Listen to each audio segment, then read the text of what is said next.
the outside of her eyeball. Oh. And so we had to rush it to the animal hospital and do surgery. May I have your attention, please?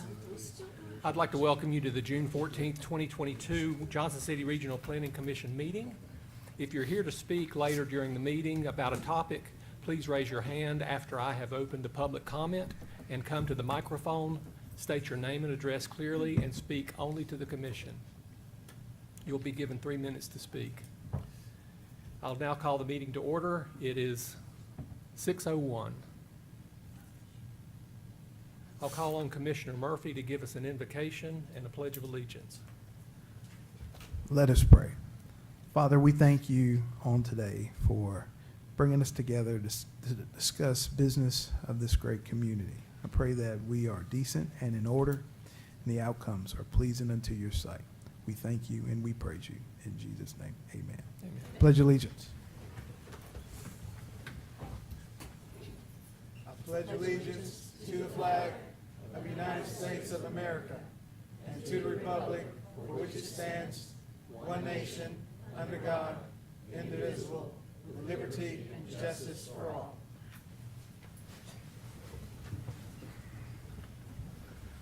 Okay, thank you very much, Commissioner Murphy. We've got an agenda that's before us. Do we have any changes or additions to the agenda? I'd like to add one agenda item to new business, What would that be? overlays and zoning, please. Okay, so we'll put that at the end of the agenda. Nicole, can you help me remember that? Yes, sir. Thank you very much. Any other changes to the agenda? Do I hear a motion the agenda be approved as amended? Motion to approve. Second. All in favor say aye. Aye. Any opposed? Okay, we've got the minutes of the May 10th meeting. They have been presented and distributed. Does anyone have any changes or corrections to the minutes? Motion to approve. I have a motion and a second. Nicole, would you please call the roll to approve the minutes of May 10th? Commissioner Aldridge, Abstain. Commissioner Bailey, Yes. Commissioner Murphy. Yes.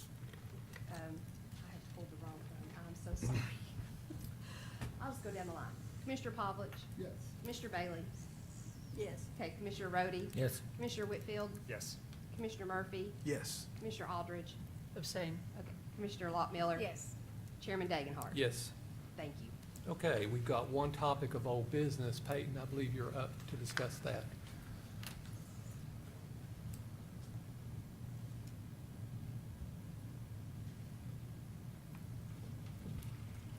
Yes, sir. Good evening, Commissioners. In front of you, I have for the second time the review of the Plan of Services and Zoning Assignment associated with the voluntary annexation of 4.7 acres along the Bristol Highway.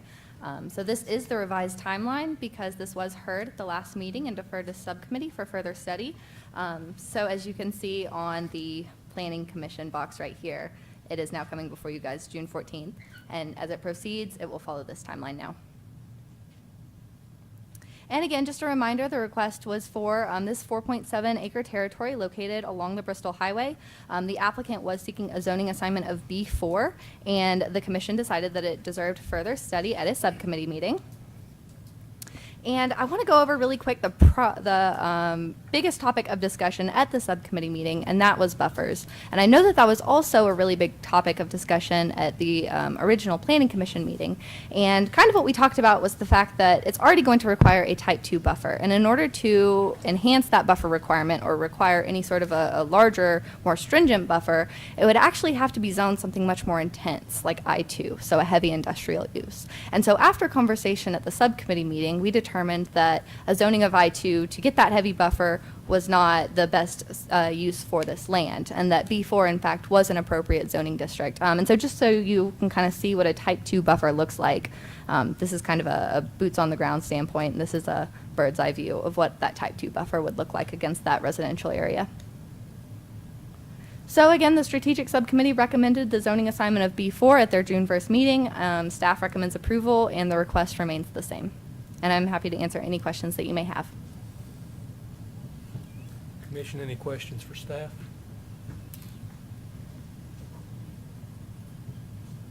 Thank you, Peyton. Is anyone here to speak to this question? Did you speak last month? I'll open the floor to anyone who wants to speak to the question that did not speak last month. Is anyone here that did not speak last month? Did you speak last month to this topic? Do you have something new tonight? Please come forward.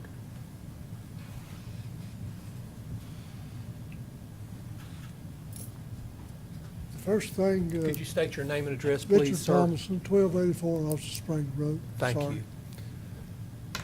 First thing I'd like to say about the residential property, it does not lie along Bristol Highway.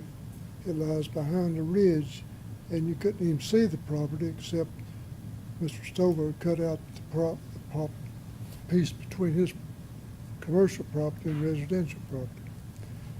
Now, on this plot, it doesn't show a right-of-way. Now, the original plot, which I got a plot out, it shows a right-of-way back to the residential property. And my question is, can you just get rid of a right-of-way if you own both properties? I'd like to answer a question answered for me, please. Is there Okay. still a right-of-way there, is what I'm asking? I'm sorry, sir, I'm not sure if your microphone's working, but I had a hard time understanding what you said at the end, I apologize. What I'm asking, there was a right-of-way on this property originally, back to the residential part. Now, on this plot here, it shows no right-of-way. My question is there still a right-of-way or not a right-of-way?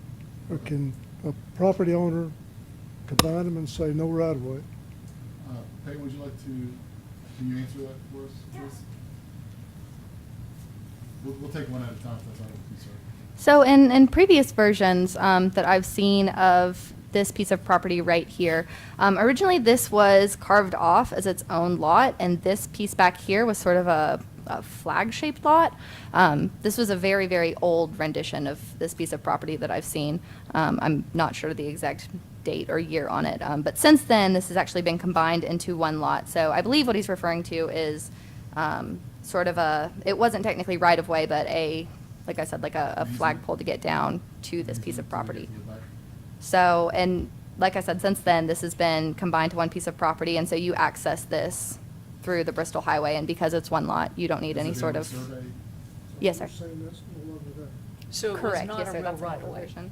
It was an easement, and then it's been The resurveyed owner since. can just do away lots with the been right-of-ways combined, or something? There was a replat, yes, sir. So by having it resurveyed, then the easement was no longer needed to get to that rear property, is that correct? Yes, sir. So basically, these two used to be two lots at one point, and then they were combined. Thank you. Let me ask another question.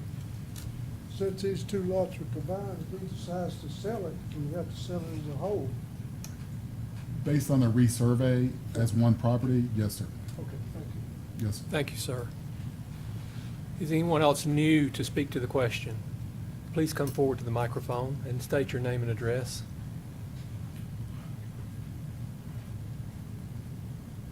Hi, I'm Chelsea Wright. I live at 1263 North Austin Springs Road, Piney Flats. I just want to throw my hat in and say I think this is a bad precedence. It's saying to business owners they can come into a residential area, buy something, try and get it changed to commercial property. If that doesn't work, go to another city, try to get it annexed, even though it's not good for the community and it's going to decrease the quality of life for the neighborhood. So, thank you. Thank you. Anyone else to speak? Seeing none, I'll close the public comment. All right, the question is before the commission.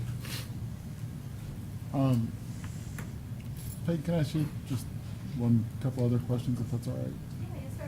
So the property is now one property, Yes, sir. and it does have road frontage on Bristol Highway, is that correct? Yes, sir. That's the only road frontage it has. Okay. Are there other properties within the city past this property, like out towards Piney Flats? I'm not sure off the top of my head. I believe there are pieces out there. It's getting towards the end of the city limits, but I do believe there are patches of city out that way. Okay. Yes, sir. And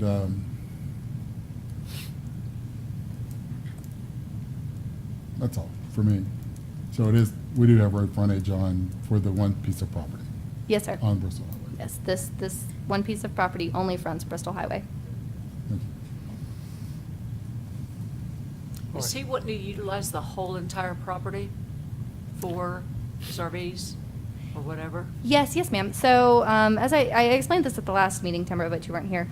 So, essentially, this first pit is zoned zoned commercially in the county, and this back half is actually zoned residentially in the county. And so they're requesting annexation, and their zoning assignment request would be B4. The whole thing has to get zoned the same thing, but yes, ma'am, the RV sales would creep onto the back. There would be a type 2 buffer, as I explained and showed you guys earlier in the picture, and also the stormwater kind of serves as a buffer itself because the stormwater is placed in this back corner right here as well. Thank you. So there's not an option to keep it with a split zoning on one property? No, ma'am. But if I recall from the last meeting, the property has been owned by the requester for 10 years or more, and it was Several years. purchased with the split zoning. Correct, yes, ma'am. And when it was purchased at the time, Washington County recommended that the purchaser go get a rezoning to have one zoning on the property because split zoning is a very strongly discouraged practice. Washington County recommended? Or Sullivan County, sorry. I work a lot with Washington County. My apologies, Sullivan. Okay. I've worked closely with Amber on It's this like, one. I can't believe they didn't say stay in your lane on that. Okay, so Sullivan County recommended. So, may I ask this question? So you mentioned that split zoning is discouraged, right? But it's not illegal. It We're not is- breaking any I'll- thing I'll in let Whitney- place. I'll defer to by Whitney on this split one. zoning. You guys got to explain Okay. why we can't do Why that. would we not want to do that? Right. Because a zoning boundary line it's not necessarily surveyed. And so that makes it very hard for staff to enforce of where does that zoning boundary exist when you're on the ground. So that's why we recommend against any type of split zoning and to keep parcels into one zone.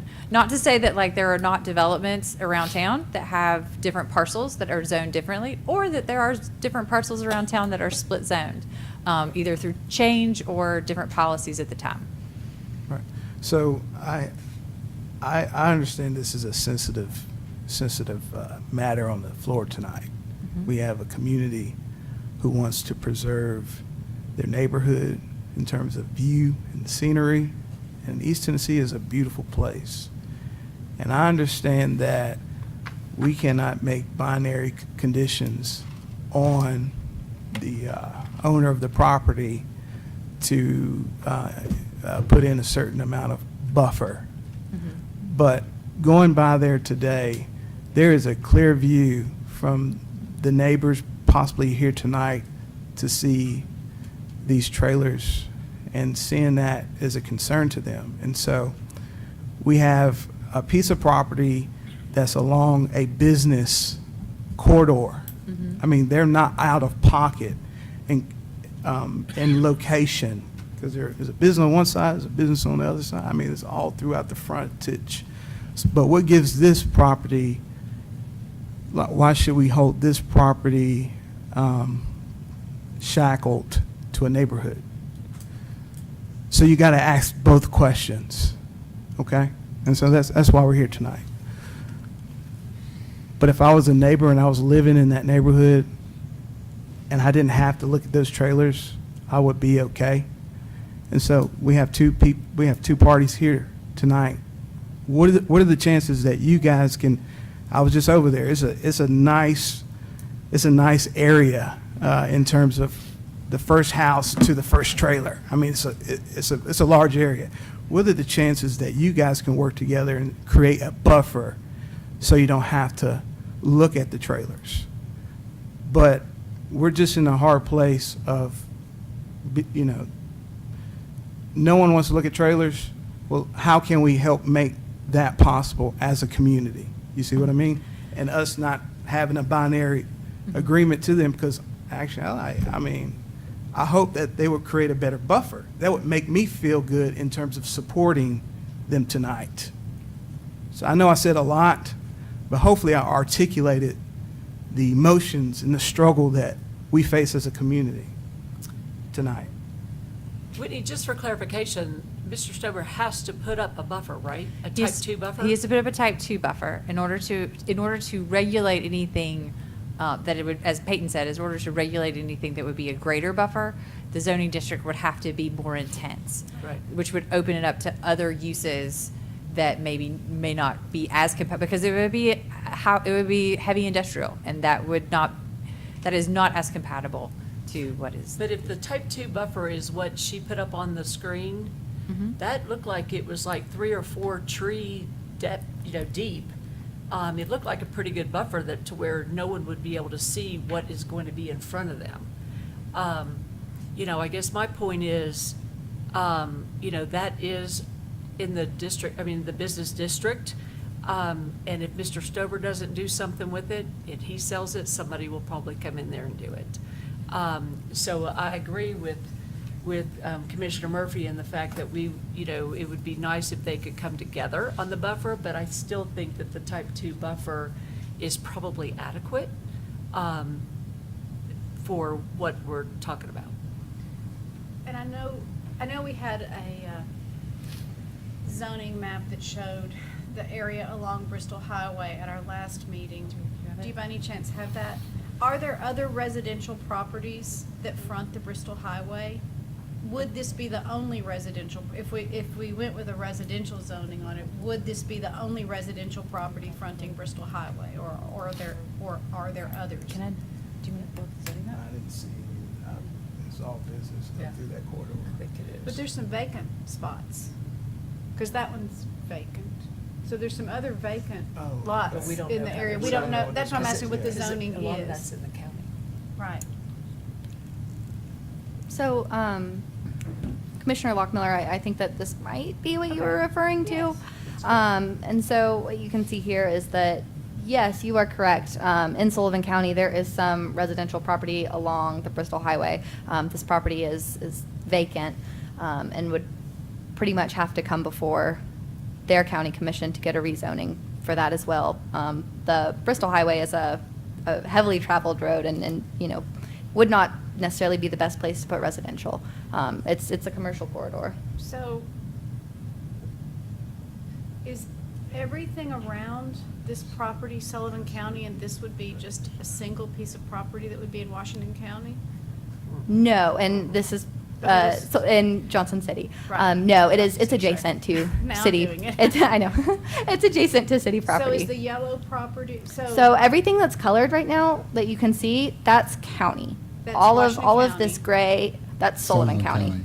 All of this gray, I know, I'm sorry, I got everybody confused earlier. All of this gray right here, that is in the city limits. So it is adjacent to city property. okay, so so the property we're looking at is one of the flags up on the The property that we're left-hand- looking at the top is side? this one right here. Oh, okay. So gray is Gray is city. City. Johnson City. And across the street city too, right? Yes, and across Okay, the street is I'm city as well. Now following what we're doing. But that purple, so, It's his business across the street. okay. Jenny, can you speak into the mic, please? Sorry, I was actually thinking rather than, I was speaking while I Talking was out loud. thinking. Okay, I'm oriented now. Thank you. Okay. And just for the other commissioners, several of us were in the subcommittee meeting together discussing this. It is a commercial corridor, it is a commercial lot on the front end, although it's split zoned. And so looking at that, is it fair to make that a residential lot?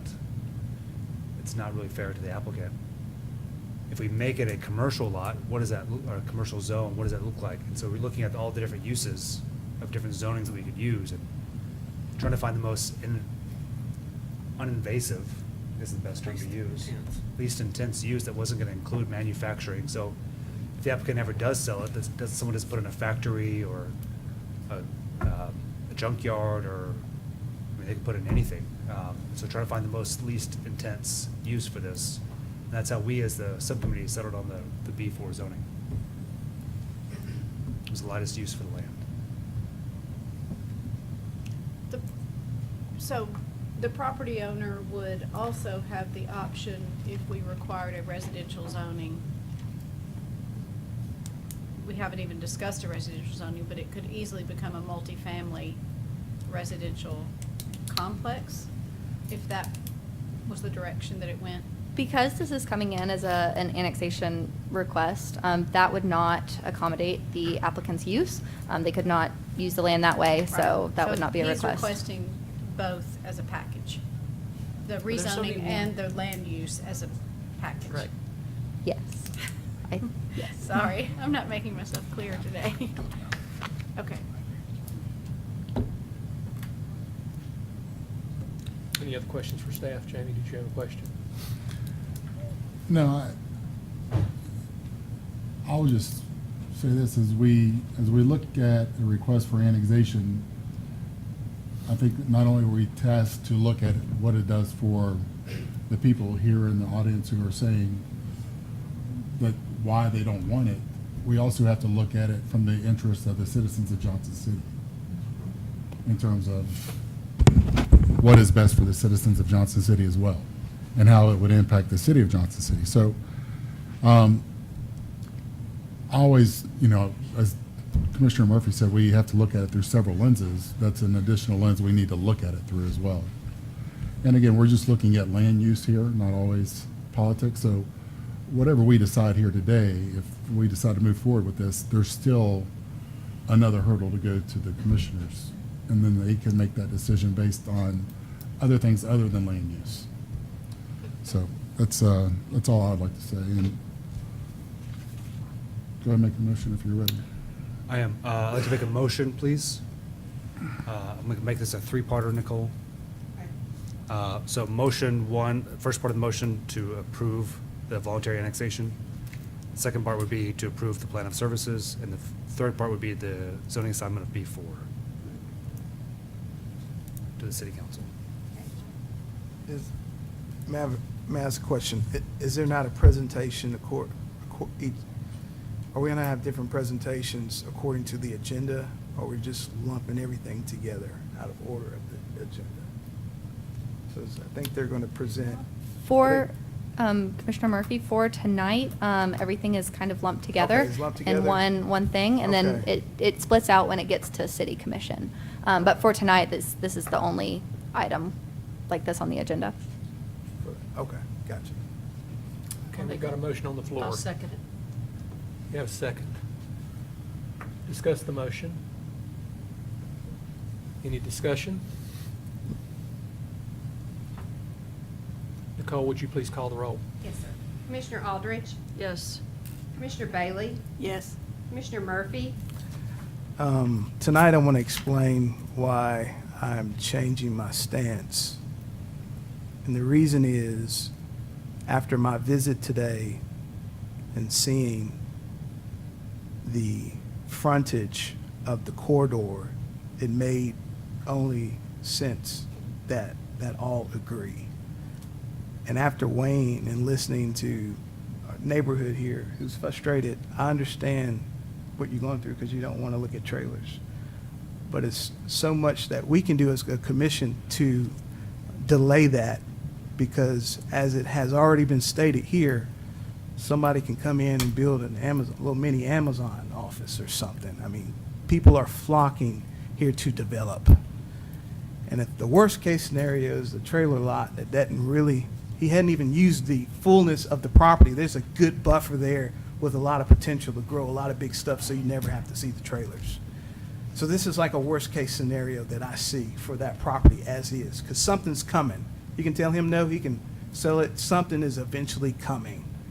And so I'm going to change my stance and vote yes, because this is the best that property could be used for and be less intrusive and invasive to your view. Commissioner Lockmiller, No. Commissioner Pavlich, Yes. Commissioner Rhodey, Abstain. Vice Chairman Whitfield, Yes. Chairman Dagenhart. Yes.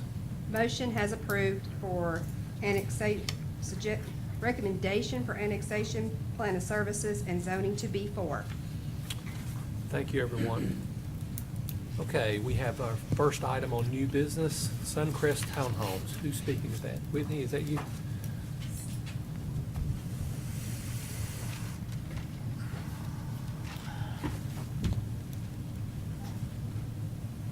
So good evening. What we have here on the Suncrest Townhomes is it's a site in gray that is currently zoned A1. And what the developer would like to do is to basically still keep this as a residential development, but make it R4. This is kind of showing you an aerial view of that kind of like pastoral little land there. Just kind of a view of what that looks like currently. And this is from the interior of the property coming back towards the road. But this is their site plan. It's 108 rental townhomes. They would have 2 drives, one here and here. They're going to have a type 1 landscape buffer that's required along this boundary. The others would not require one. And then both of these are going to be private drives. We need a few things on the site plan just to kind of make sure that the site plan as it moves forward is easily communicated to the public so that the public can look at it and go, these are what the things are. One of it being density. The density for R4 is 14 units an acre. And so this is well below the density of what they're asking for. They're about 7 and a little over 7 there. They also need to provide where their stormwater locations are. Some concerns that will be, and kind of as you kind of just to clarify, the concept plan process is just kind of we're changing the rezoning, but as the development moves forward, there are other details that come along, and so just to kind of be aware that these are some of the things that they'll be looking at is that sewer may not be available until next year. There at the preliminary plat stage, we will probably need to discuss what a school bus stop looks like. And then there is an overlay here, so we'd want to kind of consider like where their mechanical equipment is and how that would look like with the overlay. And so, and like if that should be the distance. But as far as a concept of rezoning, staff really doesn't have an issue. I did want to show you some more. I have a lot of vacation photos for you today. I'm gonna go. Staff really doesn't seem to have like we're in recommending approval with those 2 things provided. There was a neighborhood meeting that occurred, and there were 2 residents that came, and they were on that back property line, and they had some concerns about drainage, buffers, noise. We talked a lot about what the plan looked like. As far as the bridge plan, these are 2 policies that would support the staff's recommendation of moving forward with this development. The applicant is here. I don't know if anyone's here from the public to speak, but I'd be happy to answer any questions. I will leave us at the non-vacation photos right here. All right, questions for staff? Let's go to this one. There we go. Whitney, as far as ingress and egress out of the development, were there any site issues that would cause or trigger a decel lane? There will be a decel lane. They're right. There will be decel lanes. Okay. Because there's already a middle lane there. So. Whitney, as far as the sewer goes, will it take that long for the development to occur and the building to occur, or what will they? They may just not be able to start till then. Okay. Like that's something that they will have to work out. I mean, they still have some engineering and things to go through. Sure. So it might time up just fine, and it might be something that they need to wait on. Okay. There's probably things that work out, and Travis will be running up if I say any more than that. And so the other things that you said as far as the stop sign and all that, that's just all pretty It's normal. preliminary. It's preliminary. We're really just kind of looking at, is the change of use something that would be supported in this area of gray? Okay, thank you. So Whitney, have the 2 issues of the stormwater BMPS location and the setbacks, has that been addressed? That has not been addressed. So if you do move forward with their recommendation, I would just ask that you make that part of the approval so that when they resubmit, oftentimes they don't resubmit plans until after the planning commission, so if there's anything else that they need to put on, that be a part of how it moves forward to the city commission.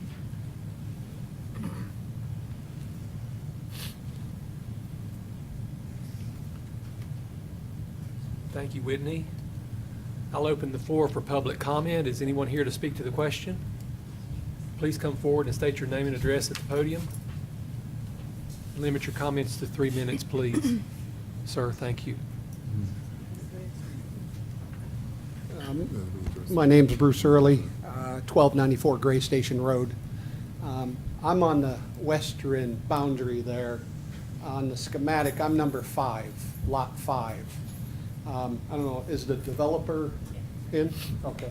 Is it Mr. Wilson? The only questions I had is, I know we haven't seen. Sir, would you please address your comments to us? Sorry. Sir? The only question I had is, I haven't seen the grade plan, and I know it's in the stage, and I know, like Commissioner Murphy said, things are gonna develop. I understand that. I have no problem with that. Grade plan, I'm wondering about, and on our setbacks, I know we talked before on the 6th of June meeting, 15 feet, and then the buffer and another 15 feet. If you look at the schematic, 96 would be the first home. So I didn't know what the distance would that be, because it's almost smack dab in the middle of my property. And if, I don't know what type of townhomes, is it 1 level, 2 level? If it's 2 level, they'll look right in my pool and come swimming with me, you know? So I can't skinny dip, so it's, I can't do that. So, but I will, because I live in the county. So anyways, I really like the the buffer type 2. I really like it from the last slideshow. So if they went 2 stories, buffer 2 would be great for me. I have no quarrels about the development. That's great land. We love it because we could see, like you said, Commissioner Murphy, great rolling hills. So type 2 for the buffers. Drainage, I know that's preliminary. We still got to work that out. And then I noticed there's a tennis court there. And I'm like, oh, wow. So am I going to get free tennis balls as they go over my fence line? How high is the fence? Are there going to be security lights? Do I have to get blackout curtains? All that good stuff. So there is some concerns, and then drainage. How's that drainage going to come? Because I don't want, runoffs onto my side. So, and I know we're in a preliminary stage. So that's all I have. Thank you for your time. Thank you very much. Thank you. Anyone else here to speak? Please.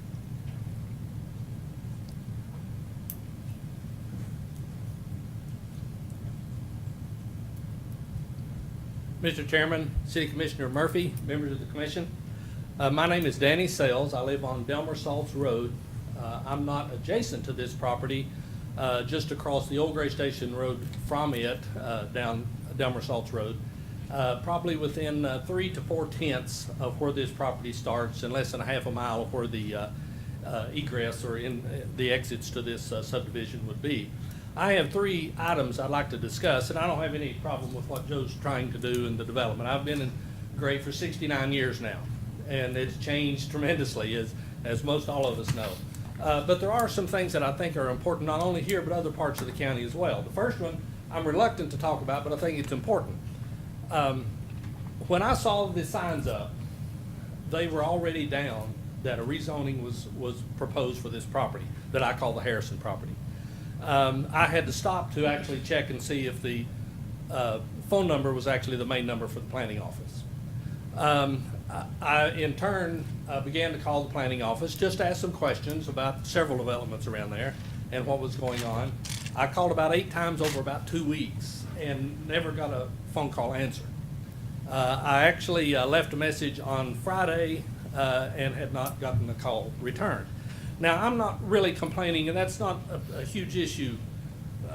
Life happens, training happens, those kind of things, and you don't always get to the phone when you want to get to the phone, and I could have picked bad times to do it. But what concerns me is nobody in the community really knows what's happening except Mr. Early and his neighbors who get the letter that is required by law. There needs to be, in this day and time, a better way to make notice. We do not get everything by the paper anymore or anything else, and folks just do not sit around and look at the Johnson City website to see when a hearing's gonna be. A larger sign, a sign that says when the dates are that you're gonna have the meetings. I was totally unaware of the neighborhood meeting, and it's just not fair to the community to not know. And this, I think, is a problem over the entire county, and especially in these areas where the city and the county come so close together and development is occurring. So my recommendation is, let's be looking at some ways that we can make the public more aware. Planning without public input is not very good planning. It won't be successful. Really good planning without it won't be very successful either. So you've got to have the public involved if you really want to make these things work and folks to be comfortable and understand how they're going to be impacted by it. The second thing that I want to bring up briefly is the traffic. There's a lot of development, a lot of things going on. As you well know, just down the road in the Commons, you've got the bank going in. You're probably talking conservatively, a couple of hundred vehicles a day going in, going out. That's 400 that's hitting 75 or Suncrest Drive. Just on the other side of this development, going towards Sulphur Springs, there's a development that's occurring. The land's already transferred. There'll be 300 plus units that'll be going in that one. That's going to be in the neighborhood of 600, 700, 800 vehicles per day. Now, you mentioned in your information the traffic study done at Sam Jenkins Road and the Old Grace and Suncrest Drive or 75. That was done several years back. It was done prior to the Hands-On Museum becoming a part of the fossil site. And it was done during a time that school was not in session, if I remember correctly, and was involved in some things going on at that time when that study was done. So it's not a true representation of what your traffic is going to be, and being told that there's a ton more property coming, or being down towards Sulphur Springs that's being developed and bringing more traffic trying to get into I-26. Also, the property that next to this behind the Commons that's owned by Blue Ridge Medical, it's my understanding it's under contract, and that's a business. So what's the impact of the community of all this development and all the vehicles that are going to be in a really bad situation now? The traffic department here in the city has, in other circumstances, said Suncrest Drive's a mess, and it is. And you talk about the center lane as being a place where you can get out, and you're talking about the deceleration lanes. Well, it's not going to. That's a blind hill right there coming down to Old Gray Station Road and Shadden Road. So is there going to be any control potential for? Sir, could you please wrap up your comments? Yeah, certainly will. Is there going to be any control or anything on traffic there with the traffic light or anything? Is that being considered in this preliminary stage? The last thing is the sewer. The sewer is only mentioned in this course for sometime in the spring of next year. There is a ton of all this development is related to connecting onto the sewer. The sewer that's in there now is an 8-inch gravity feed along Ford Creek that's been there for 50 plus years. What impact to the communities is going to be when you all go to upgrading that? There's got to be the lift facilities, it's got to be upgraded. All the pipes are going to have to be upgraded. Crosses the road numerous times. That's where the public needs to be involved. What is going to be the impact to me trying to get to work or wherever Sir, else let me interrupt you. in order to do I that? think you've exceeded your time. Thank you, sir. Thank you very much. Appreciate it. Thank you, Mr. Jones. Please come forward, state your name and address. Good evening. My name is Hank Carr. I reside at 3326 Bondwood Circle. So I'm here tonight. I represent the sellers of the property. I have their authorization to speak on their behalf tonight, but they support the rezoning. But I will take a minute and just address one of the points that Danny made. I represent all the property behind it, which is owned by Blue Ridge Medical Management. I'm not aware of any contract, and I'd be aware of it. I'm not saying that's a major influence on it, and there are things that happen, contracts get put out there and taken away, but there's no contract to sell any of that other land at this time. Could be tomorrow, but there isn't today. I just know that to be a fact. So I'll answer any questions on behalf of the owners if you have any. Thank you. Thank you, Mr. Carr. My name's Joe Wilson. I live at 213 Wills Ridge Court. I am the potential developer of this piece of property. and more than happy to answer any questions that y'all might have. I think most of the questions have been pretty well discussed here, but I'm here to answer anything that you might have. I'm sorry, I didn't hear your name. Joe Wilson, live at 213 Willows Ridge Court. Mr. Wilson, based on your concept plan, do you see any above-ground lighting for the development? There will be in-house lighting, yes. As far as street lighting? Yes. Okay. And what height? I'm not sure at this time. Okay. Whatever the standard is for the city. Okay. What about the tennis courts? That is just, it's been drawn in there. I'm not even aware that there's a tennis court there, to be honest. Okay. And that was just drawn in by the engineering department, just, and it's not definite, like we say, everything's preliminary at this time. Okay. Are you And- going to do any street dedications, or is it all going to be private streets? It's all going to be private, yes. I think another question that a gentleman had was, is it 1 story, 2 story, how high? At this time, everything is 1 story, 1 story. but everything is subject to change. Okay. It looks like it to be a beautiful development. Do you, as developers are putting things into the communities now, are you looking at adding dedicated green space within the development? Yes, there will be dedicated green space in there. Okay. Functional or? At this time, I'm going to say yes, but it could change. Everything changes. Thanks, sir.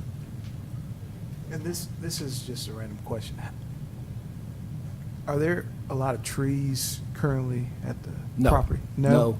The rendering that Stacy, Remember the vacation pictures? Okay, gotcha. Okay, gotcha.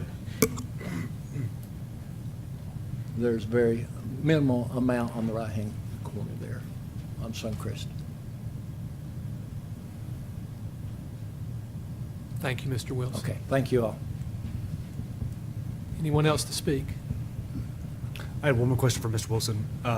Will there be, I know there's sidewalks required on Sunset? Is that correct? That's the street. Whitney, can you put that plan back up? Yeah, they will, it's required by the zoning district. I guess my question is, will there be sidewalks inside the neighborhood to connect them? Yes, there will be. Okay. Thank you, Mr. Wilson. Thank you. So there are sidewalks on Suncrest? I'm not gonna say there are sidewalks on Suncrest. No, will there? There, the zoning district require, because of what they're doing, they do require sidewalks on that. Thank you.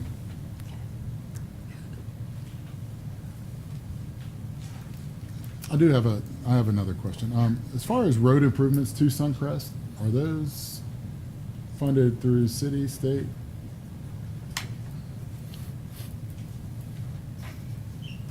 No?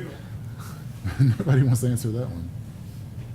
I'm sorry, I'm Wallace, McCulloch City Engineer. We don't have anything planned in that area at this point. But road improvements but- are up to us? Pardon? Are the road improvements up to the city there, or are they state? Yeah, no, it would be us or a state grant, federal Okay. grant, if the traffic starts to increase to the point where we need to do something, we will, probably. Okay, thank you. And I assume the developer's aware that the water and sanitation is not going to start improvements till 2023? All right, seeing no one else to speak to the question, is there anyone else? Seeing no one, I'm going to close the public comment. All right, conversation amongst the commission.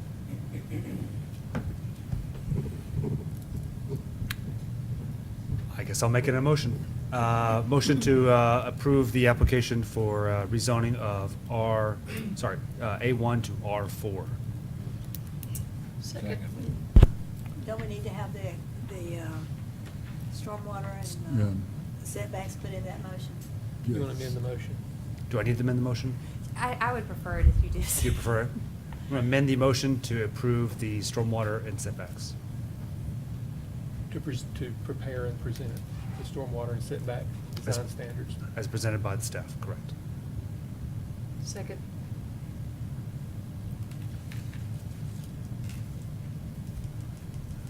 Any discussion about the motion? Any clarification needed for the motion? Nicole, could you read the motion back, please? Yeah. It's motion to approve with conditions of the setbacks of data table shown, stormwater management location. Okay, thank you. Any discussion? Nicole, would you please call the roll? Commissioner Aldridge? Yes. Commissioner Bailey? Yes. Commissioner Murphy?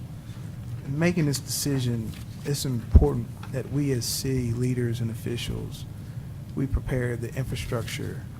And I heard comments from the city that they would do traffic study when it deems necessary. But as a commissioner, I want it to be known that we need, if we're going to increase the density of living, and persons in spaces for residential, we need to be just as aggressive preparing for the infrastructure so that major roads and arteries that people can travel and not be in Atlanta. So I understand people are concerned with growth, because I just want to echo, it's coming. You can't stop it. You can just do your best to guide it. But I want the city to hear me, staff. Let's do our best to get ahead of it and prepare the infrastructure, or we're going to continue to see disgruntled people that live here, and we're accommodating for those who are coming in and wanting to share the space. So let's be sensitive and let's get on some infrastructure as quick as we can. Thank you. My vote is yes. Commissioner Lockmiller? Yes. Commissioner Pavlich? Yes. Commissioner Rhodey? Yes. Vice Chairman Whitfield? Yes. Chairman Dagenhart? Yes. Motion approved. Peyton, I think you're up to present the second item, please.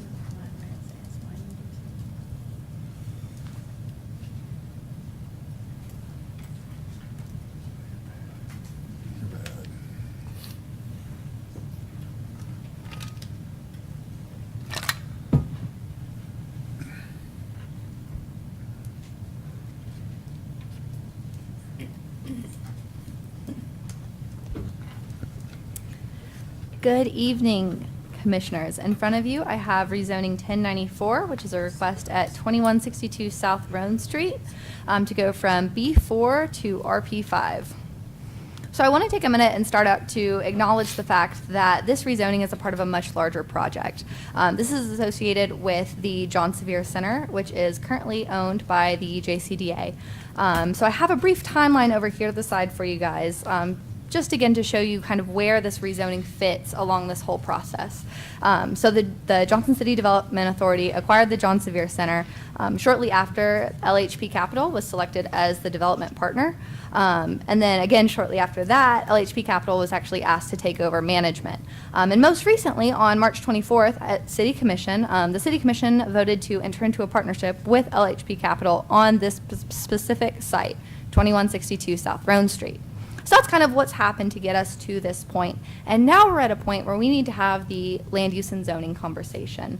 And that's going to be the focus of this conversation for tonight. And I know that as, you know, being a part of such a large project, there's going to be a lot of opportunities to go down the paths of different conversations. But I just want to remind you all that tonight, the conversation at hand is if the zoning and land use is appropriate for this site. So that brings me into the site itself. Again, the request is to go from B4, which is a commercial district, to RP5, which is a higher density residential district. And the goal for this site is to be a home for the current John Sevier residents. So that's going to be residents that are either disabled or over the age of 62 and are low income. This right here is their concept plan. It is 145 one-bedroom apartments. There's a proposed density of about 20.4 units per acre. For reference, the RP5 allows up to 27.2, so this is a little bit underneath that allowed density. As you can see, there's ample open space, and they actually have walking trails around the development. And I do also want to take a minute to note that this whole site is up for rezoning, as you can see in this slide right here. It's the whole site that's up for the rezoning. But at this time, they're only interested in the development of phase 1. So anything that comes forward with phase 2, you know, in the potential future, that would actually have to come back in front of you guys for a concept plan amendment. But there are no plans for phase 2 at this time. Is the property one property? Yes. And so you can see right here the current land use and the future land use. And I just want to take a second to kind of explain staff's decision for a recommendation of approval. As far as the future land use, it does recommend that this go B4. And with South Roan being the arterial street that it is, that does make sense. However, for this specific project, the target audience for this housing development, these are going to be, again, low-income, elderly, and disabled. They need proximity to commercial. They need proximity to transit. They need access to all of those services, and so they have to be around a commercial area. So because of that, staff believes that this is absolutely an acceptable use for this site. Additionally, I do want to take a minute to note that the density on South Roan is, again, acceptable. It doesn't back up to any neighborhoods. Again, it's surrounded by commercial. Here are some photos of the property. You can see it's adjacent to an existing grocery store. There was a neighborhood meeting that was held on June 6th. Concerns were primarily regarding congestion at that existing traffic light at Food City, property security, and future property management, which are all very, very important questions and very, very relevant to the conversation at hand. But again, I do want you guys to take a minute to step back and remember that we are considering this from a land use perspective. Staff does recommend approval of the rezoning, and here are some bridge plan policies to support that.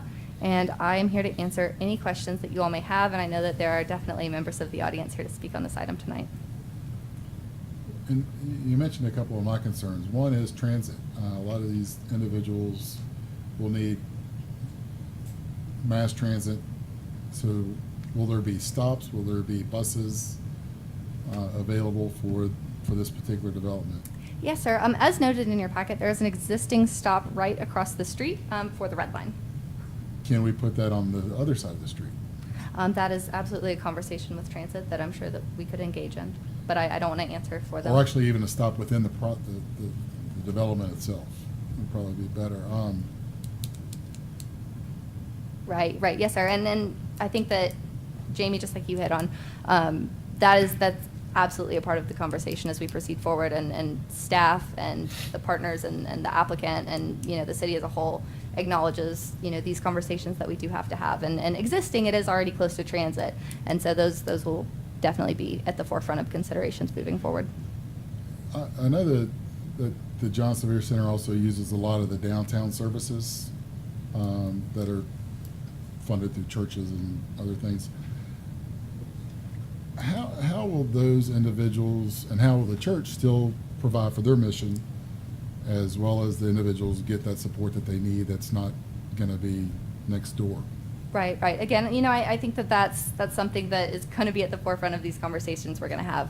I think that currently the fact that this site is adjacent to, again, commercial, we've got an existing grocery store right there. There are sidewalks able to take them, and that proximity to transit, I think, will help address a lot of those concerns. Okay, thank you. May I speak into that question of how services will provide for the John Sevier community?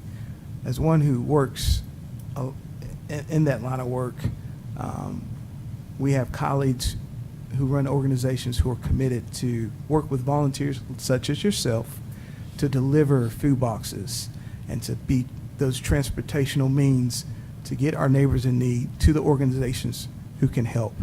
We also have digital technology, Zoom and FaceTime. So there are ways outside the norm of what we're accustomed to how we get neighbors in need services. But John Sevier, trust me, the John Sevier community will be well taken care of.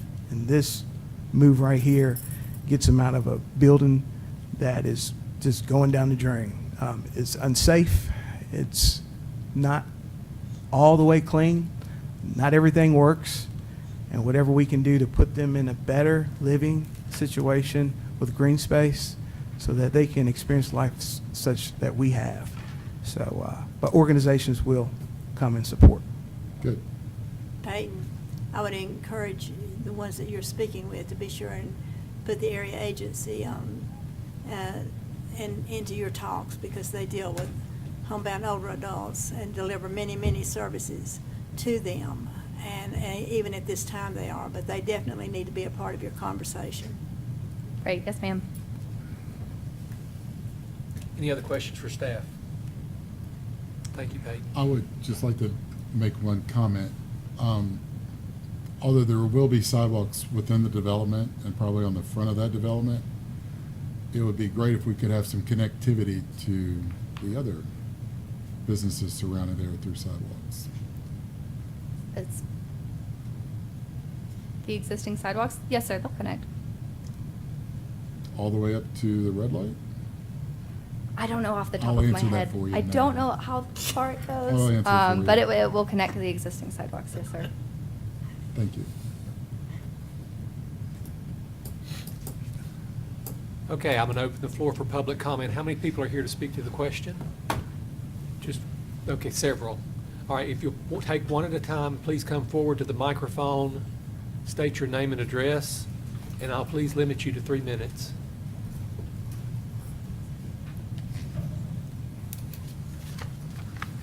My name is Shelby Hawley. I live at 2411 Circleview Drive. It's in the Garland Acres community behind the Food City property that you're talking about.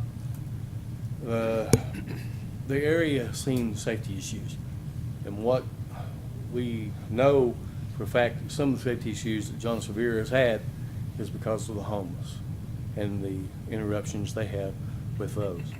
And I know that it's talking about getting some of that moved, and move away from town, get rid of some of that problem. The biggest problem we have is I leave work every morning at 4:30. I see a lot of homeless from my neighborhood. It just happened a few weeks ago. I had a gentleman try to stop me coming to my house wanting a ride, which is unsafe. Now, that I see going up South Roan, up and down quite often. And my biggest concern is when you move that center there, you're going to have a lot of the homeless invading that area, that neighborhood. And that neighborhood don't need it. The people don't want it. And I'm asking the city to not move it there. You possibly got other sites you're looking at. You need to find possibly a way to move it into another site that would also give those people the access to the accessibility of things that they need and to have, but that's a very bad spot. Just from my experience, just in that neighborhood where we live at. So that's Thank you. my concern. Thank you, Mr. Hawley.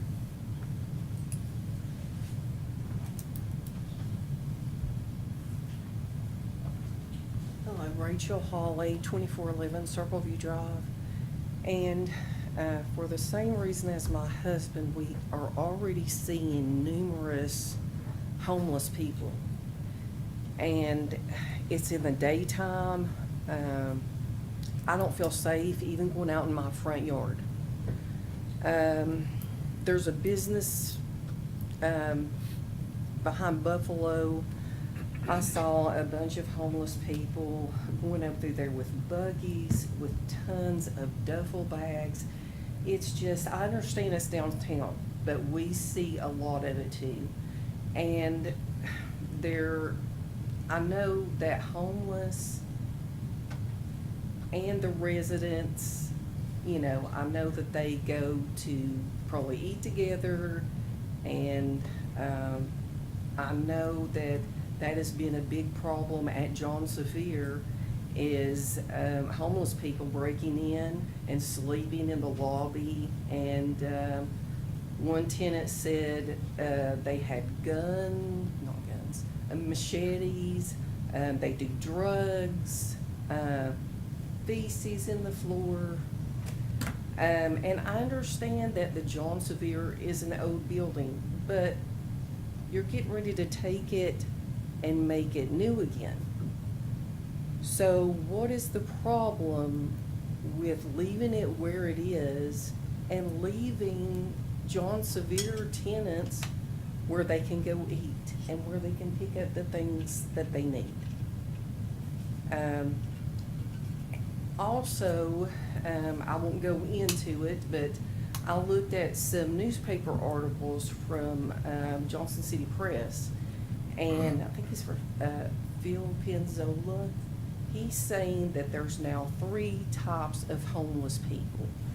the older homeless people that have been in Johnson City for a long time. Homeless people, maybe they have mental issues. And then there's the third type of homeless, which is newer, younger, and aggressive. And this is what we are seeing in our neighborhood. And our fear is that when you take this and you move it You've got to 30 seconds. our neighborhood, that's just gonna move all that down there. And Mr. Murphy, I understand that you also understand that you said you can't just take one problem and move it to another section and expect it to work. It's not going to. And why couldn't we do something to separate the population out? Do they have to be in the same facility? Can they be moved around the city? Time's up. Thank you very much. Thank you, Ms. Holly.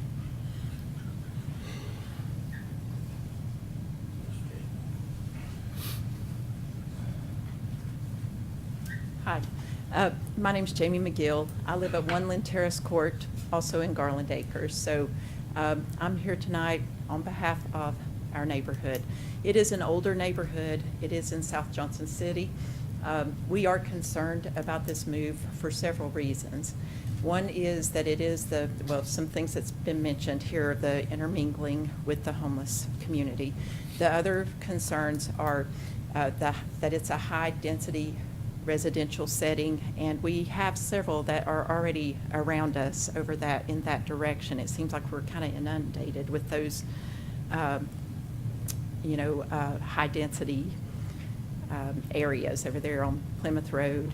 We have Heritage Park. We're trying to maintain our neighborhood over there. I've put together, with the help of some of our neighbors, a petition, and maybe that's old school, I don't know, but we had 108 signatures on here, and there were some homes we did not contact, and it is saying we are opposed to this rezoning. I'm also, like Mr. Povlich mentioned, I was also concerned about the infrastructure for the planning that's going into this, because although there is Food City there and a pharmacy there within Food City and a bus stop across the street, I know that there is the melting pot downtown, there is the downtown clinic, there is the bus station fairly close by there. So there's a lot of, some other benefits that we are pulling people away from. And I think maybe those might need to be addressed more, maybe even before this conversation takes place, to know what's going into, what is going to be there to help for general day-to-day living in general. I have a copy of the petition, if anybody would like it, if you would like it. Okay, oops, I dropped my. We'll put it into the record if you'd like to bring it forward. I sure would. This is a copy here, and there are some houses we did not get to contact, so Right. it's just a very rapid put together. Thank you. It'll go into the formal record. Okay, all right. Anyway, we are opposed, but thank you for listening. Thank you very Thank you, much. Ms. McGill. Ms. McGill.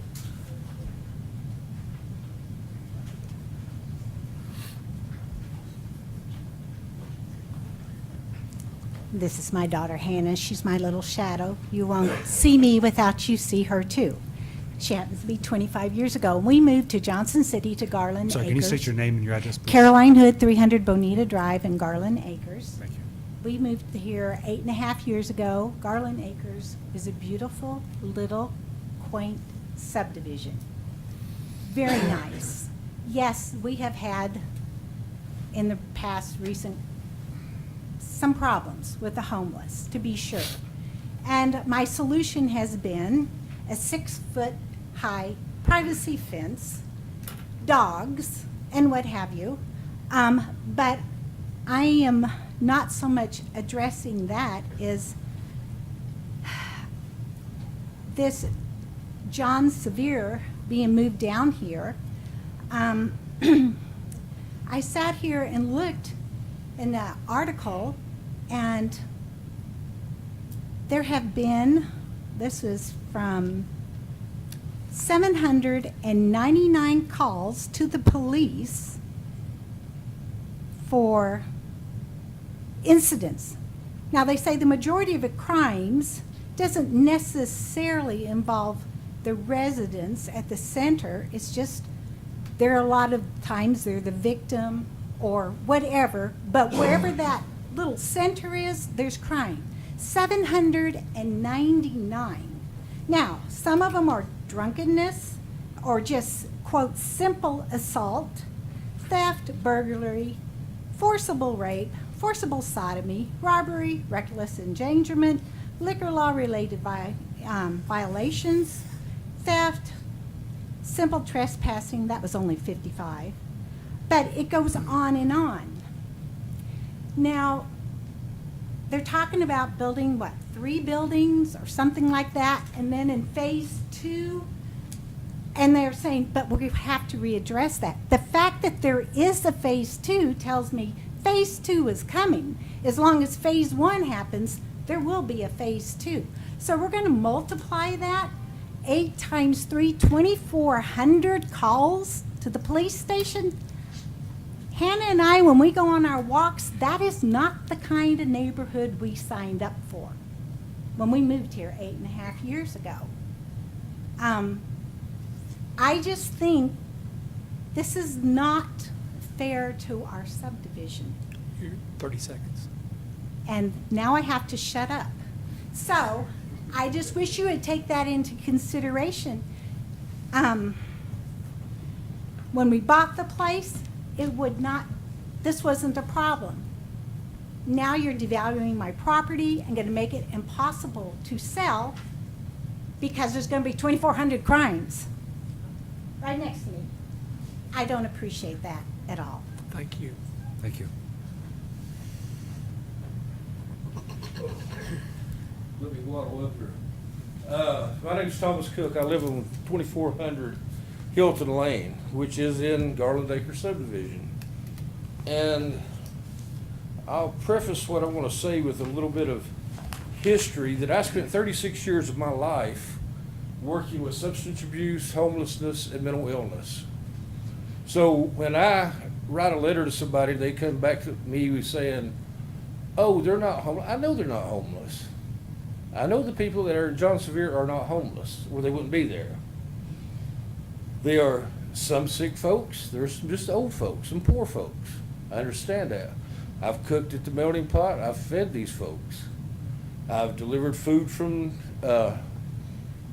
Good Sam to these folks.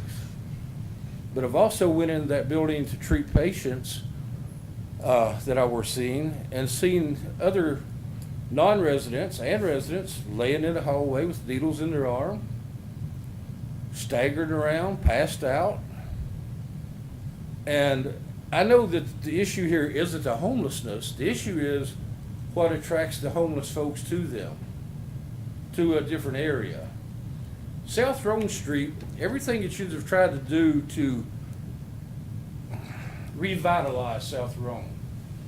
Walmart Marketplace pulled out. Ingalls bought property. I think they're going to pull out because of the junk. I called for 4 months on a car parked in the parking lot at the old Kmart that had slop jars, I'm sorry, that's the old time language I used when I was a kid, around the car. Took them 4 months to get it moved. 4 months. I called the planning commission when I first read about this 2 months ago. Asked, what's the deal with this? I said, is this happening? Oh, we don't know nothing about it. So where's our city communication at? I talked to the police. They said, oh, we can't touch the folks on the Ingalls property because the Ingalls won't prosecute them. Well, I'm sorry, there's laws in our city that says you don't have open sewer. You don't have abandoned cars. I mean, the tags on the car ran out for 2 months. And I'm not tooting no horn, but I keep food cards in my wallet, in my car, to feed homeless people. Sir, you're just about out of time. Huh? You're just about out of time. Oh, okay. Sorry about that. But anyway, the big issue is just like on the east end of Johnson City where my wife and I partly grew up, she grew up there the whole time. Everybody said, don't worry about the dump. Don't worry, no problems, no problems. Same thing they're saying about this. The dump's a problem. Food line's gone. The only thing we got over there is a strip joint and a lingerie place. So are we just abandoning south of Johnson City because it's already got pretty bad? So let's just throw everything on that end and let everybody else prosper. I mean, we don't agree with that. I live in the same neighborhood they live in. Homeless people walking through. Homeless people, I'm an early riser. I'm up at 4 o'clock in the morning. Sir, your time's up. And I see them, and it's just not a thing. I mean, you guys are ignoring South Johnson City. You're dumping one end of the city to make a downtown improvement for somebody that's got a little money. Thank you, Sorry. sir. Thank you, Mr. Cook. I would like to speak. Yes, ma'am. My name's Shana Caldwell. I live at 315 Oakland Circle. I bought the house from my grandfather who passed away. We've lived there for 20 years. Loved it. Brought my kids home there. They're now 18 and 20. Never want to leave, but now I do because I've had, over the years, multiple things stolen. My car was stolen out of my driveway. Multiple tools have been stolen. We have security cameras all around the house. Everybody in the neighborhood knows that. Because certain crimes have happened. The homeless population has gotten out of control. I work in the medical field, and I know that, you know, there are people out there that need help, but, you know, I don't know what a good thing is for all the people involved. But this is a beautiful, small neighborhood, very close, and we're all very passionate. So, you know, how would you guys feel if it was in your neighborhood or near your neighborhood? Because that's not really some of the other drawings were a little bit better to show the proximity to how it is. It's literally through some trees, and they could be right there at our neighborhood. So that's just for everybody to think about. Thank you. Thank you, ma'am. Come forward. Please go ahead. I'm nervous, so That's bear okay. with me. Don't Just your name, please. But anyway, I signed the petition. Your name, please. Oh, I'm sorry, Judy Herron. I live at 312 Oakland Circle. And I signed the petition because I'm not sure if it's the right place for this, because when she spoke about the fact that there's really no other residential or anything, our neighborhood, Garland Acres, is about the only subdivision that close to it. You've got the other area down the Irwin Highway. You've got a trailer park down the Irwin Highway. I'm very familiar with the homeless here because my mother and father lived at the end of Arbor Drive. And my father was a farmer, Southern boy, who got very close to two homeless people. And as someone said, they're not homeless. And they would tell you that. Their name was Susan and David. And they just lived in the woods. That was their home. Of course, the problem they had was alcoholism. And, you know, we all got our problems. But the thing I want to show you is this tree line here. Most of this area that's close to this is all commercial. Hence the reason that was commercial property. Our subdivision is behind this.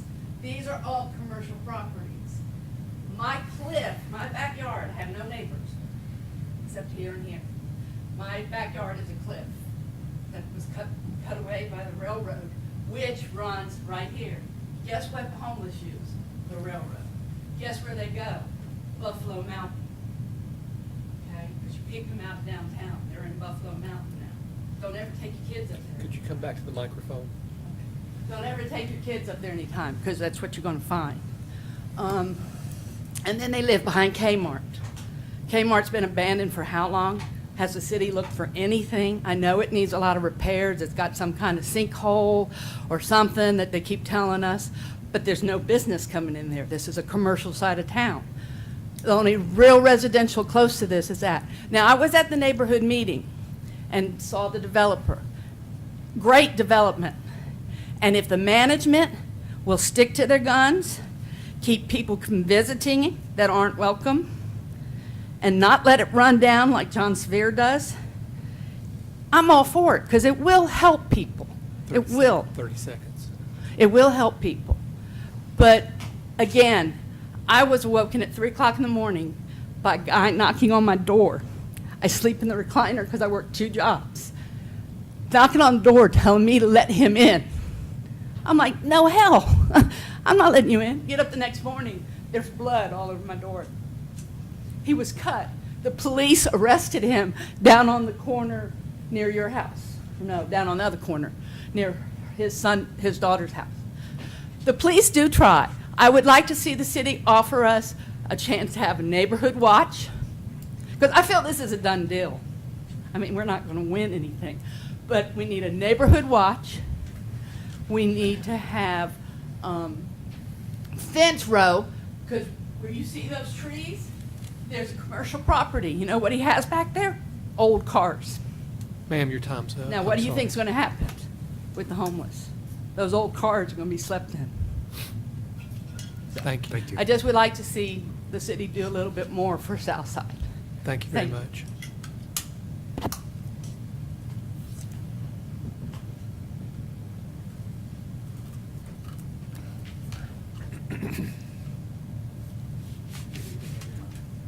Good evening, everyone. My name is Richard Shibilia. For the record, that's S-C-I-B-I-L-I-A. I live at 210 Bonita Drive in Garland Acres. I am a new resident. I purchased the property about 6 months ago while I was finishing up my work history as a nurse for the state of North Carolina at the big hospital in Chapel Hill. I've spent the last 36 years doing nothing but taking care of people who are less fortunate than me. I've taken care of saints, sinners, taken care of rapists, and police chiefs. I understand about the center. I do understand that people need help. I do understand probably better than most. I moved here after checking out the neighborhood. It is like people like me. We've done our time. We've been our good citizens.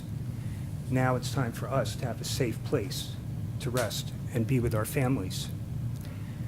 I understand that this is supposed to be about a land use specific meeting, but somehow I still think that in there you need to be considering the effects on our vulnerable populations, our old people, our disabled people, and our children.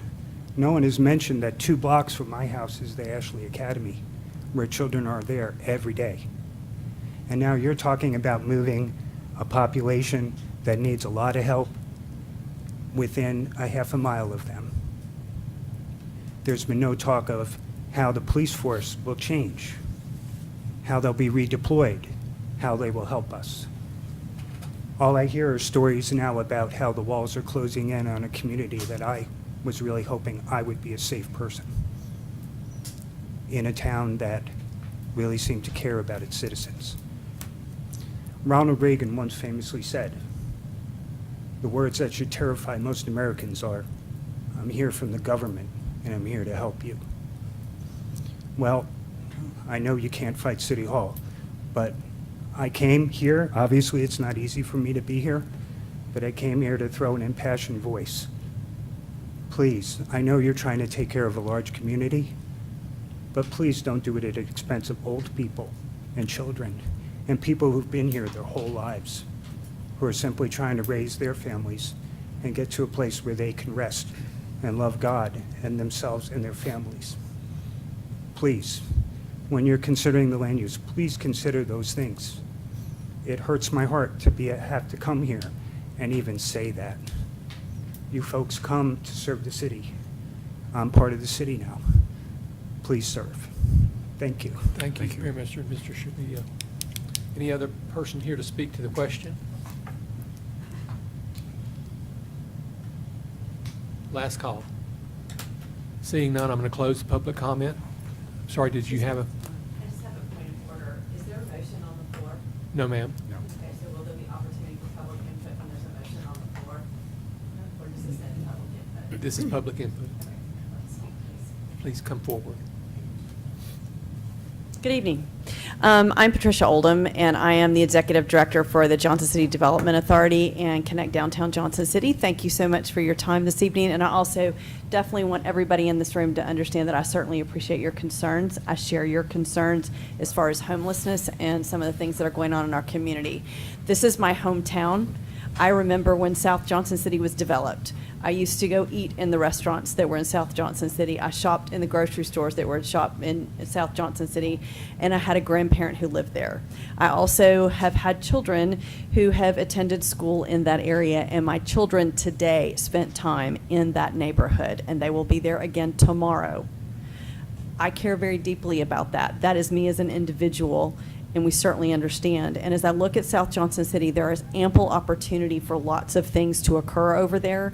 And as the Executive Director of the Johnson City Development Authority, I plan to pursue opportunities in South Johnson City if the board so chooses, because it is a portion of that community that for many, many years is going underutilized. So I would like to speak to the issue of the land use itself and what your role is today as the Planning Commission. I am a 23-year member of the American Institute of Certified Planners. And so as I speak to you, I talk to you about the issue at hand is the development of a multifamily facility. And it is no different than any of the multifamily facilities that you voted on only earlier in your agenda. They are identical. We did talk about the John Sevier Center residents, but what you are being requested to vote on this evening is the same exact zoning for B4 is being removed that you just placed on another piece of property. Your RP5 also requires a concept plan, and if anything in that concept plan has to be changed, it must come before you again.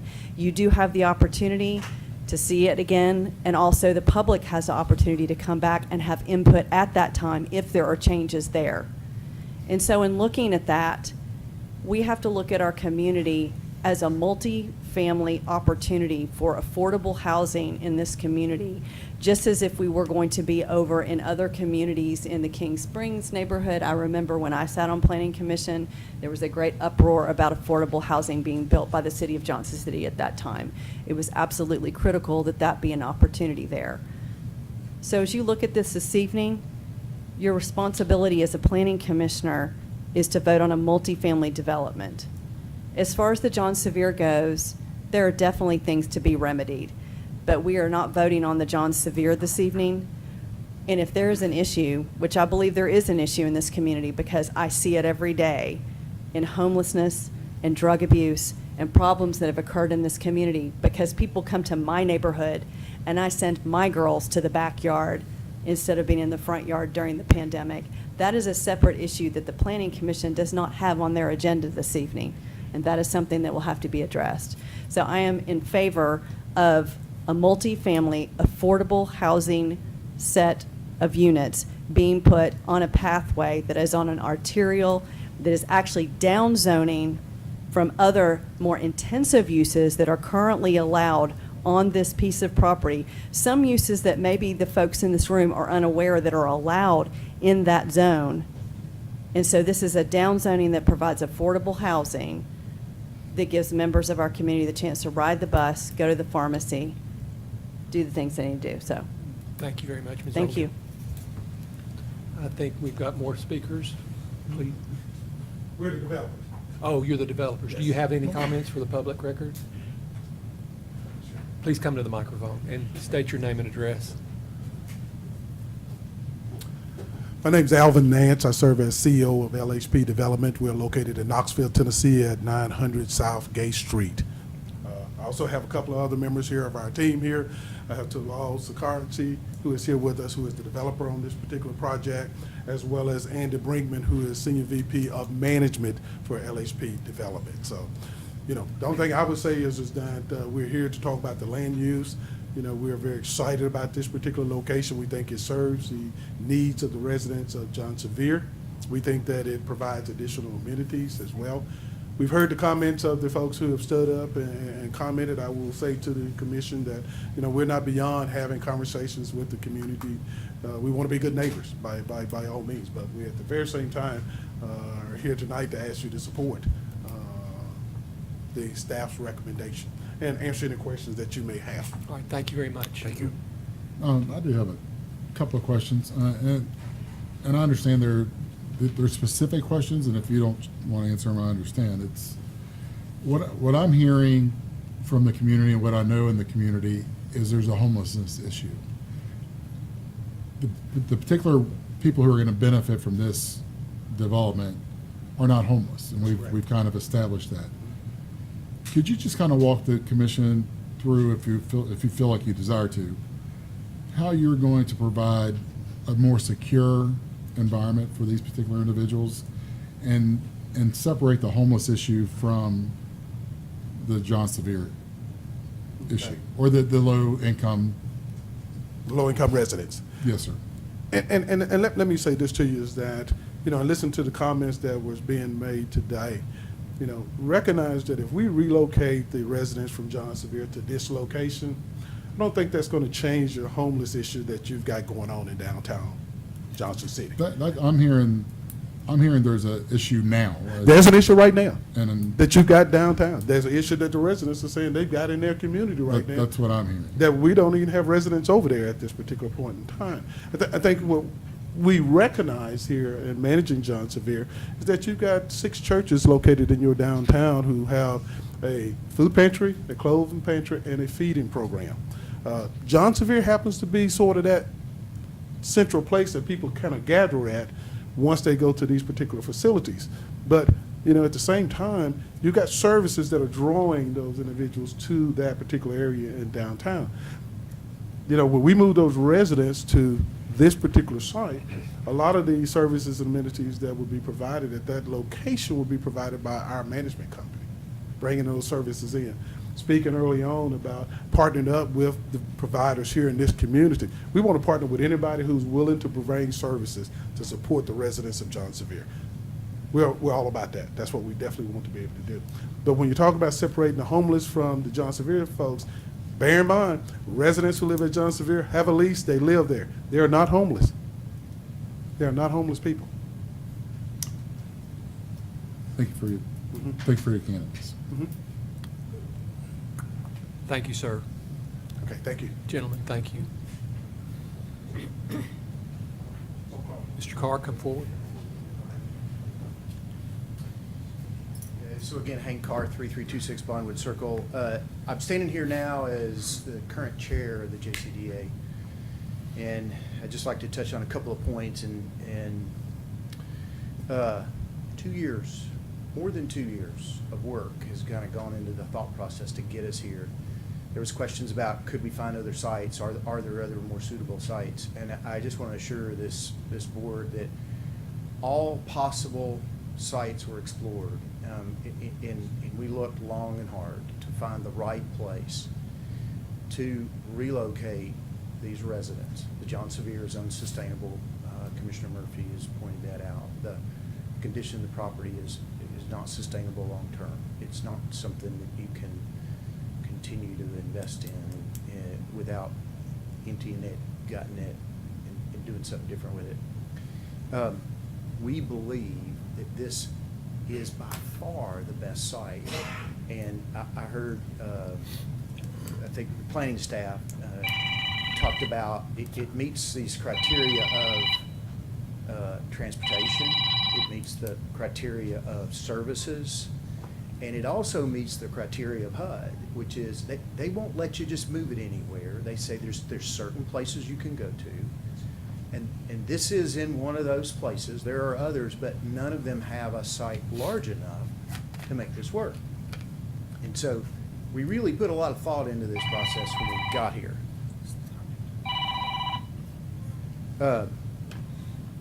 I know there's concerns about, this isn't about homelessness.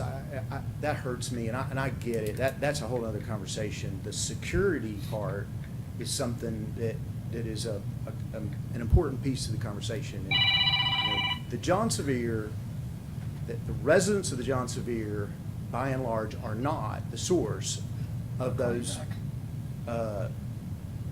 calls that one of the earlier folks mentioned. These people, to live their life. You know, it's just not. They're not the problem. There is a problem of folks that congregate in that general area, and it just so happens that it's really convenient when you congregate out in front of the John Sevier because it's public property and they can't kick you off of it. If I understand it correctly, that's the way it works. So I just want to assure you that all options were looked at, and we think by far this is the best option. We know LHP is one of the top multifamily, low-income housing developers in the country, and in my opinion, the best in Tennessee. JCDA looked at this, worked on it, took a vote, and they supported it unanimously. And we hope you approve it. We appreciate your support. We understand this is a tough decision, but a lot of thought's gone into it. We didn't come here without really thinking it through. I'll answer any questions you have. Thank you very much. Thank you, Mr. Crump. So I'd just like to reiterate, my biggest concern is for the safety of these individuals that'll be residents here. And I hope that we can communicate the plan on how these residents, and they're gonna be safe, and then how are we gonna keep the neighborhood safe as well. I mean, your message was loud and clear today, so appreciate the information.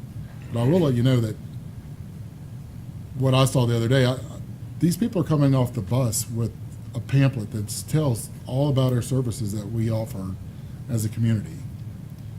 And whether that's good or bad, that tells you that we're a very sympathetic and empathetic community.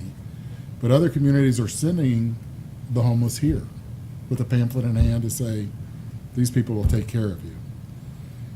South side of John City has a lot of homeless. North side's getting a lot of homeless now. It's becoming a problem, and we need to address it. So you're not alone, but we hear you. Anyone else, please come forward. I'm sorry, familiar face again. I'm Wendy Graham. I live at 1411 Squibb Drive off of King Springs area. And just to be clear, are you voting for the rezoning of the property, or are you voting for John Sevier to move there? This is a property use zoning question. Just a zoning So, question. John Sevier aside, I don't think John Sevier part of this needs to be considered till the concept plan. And then whenever it comes to, I assume, an ordinance for the city commission at that point. So, back to the land use, the population on that side of town is incredible. I mean, putting another, just to address the issue of having another multi-use or multi-family apartment complex. We have a lot over there. That's Mountain View School District. I'm assuming this rezoning is going to be for families, not only older, elderly people that don't have kids, or maybe has grandkids that lives with them.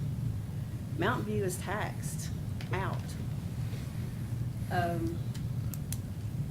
The services there, yeah, there's a grocery store, and that's a very limited picture, because outside of that, there's one other grocery store and like 3 fast food places to eat. That's it. So as far as walking ability, I agree. Community, we are a very caring community. But the community is not only for the south side. The community is Johnson City.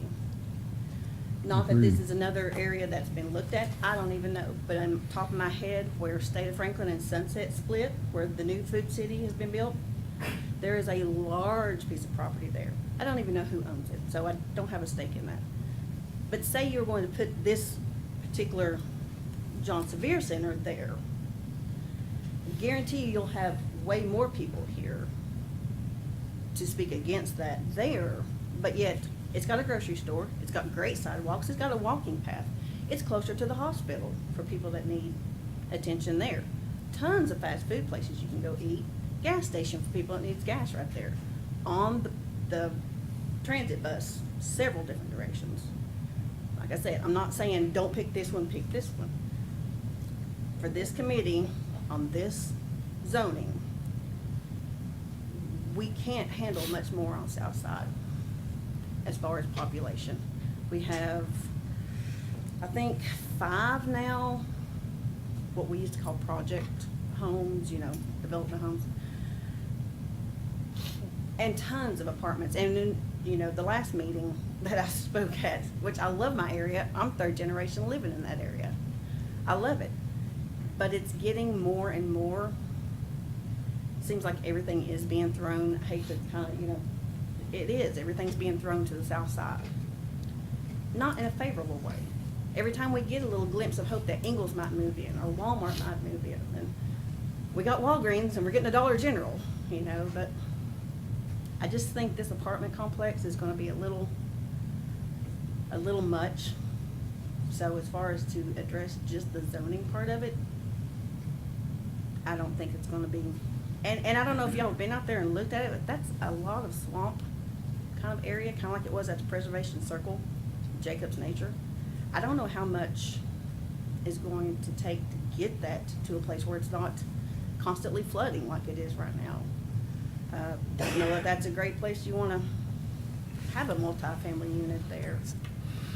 But just as a consideration, John Sevier aside, homeless aside, I don't think it's a good fit for zoning. So. Thank you, Ms. Wendy. Graham. Anyone else to speak? Please come forward, sir. Just wanted to add one more thing, if you could. Yes, sir. Let me get my name again? No, sir. Okay. Well, you know, I just thought it was important, as we have talked about safety, that we had asked the police department to provide us with the calls at John Sevier for the last 2 years. And so that was 394 calls that were associated with John Sevier. We took a look at those individual calls that came in. 42% of those calls were outside of the building. A traffic stop, illegally parked car, of that nature.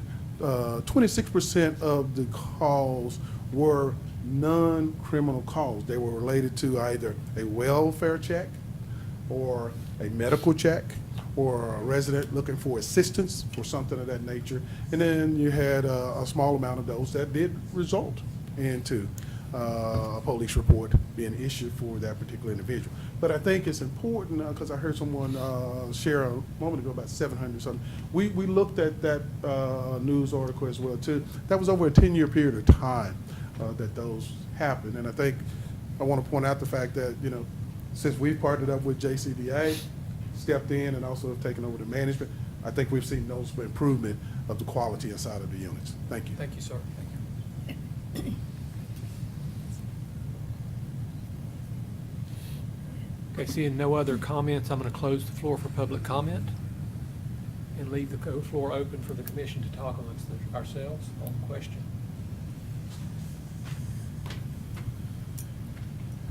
Question of staff or question of? I got a question of staff. Could you show us exactly the Garland neighborhood on the larger map? I think you can go out a little bit with it. And you know, I'm actually going to pull up a Google map here for this one because I'm normally so great about including a vicinity map, and I forgot it for this one today.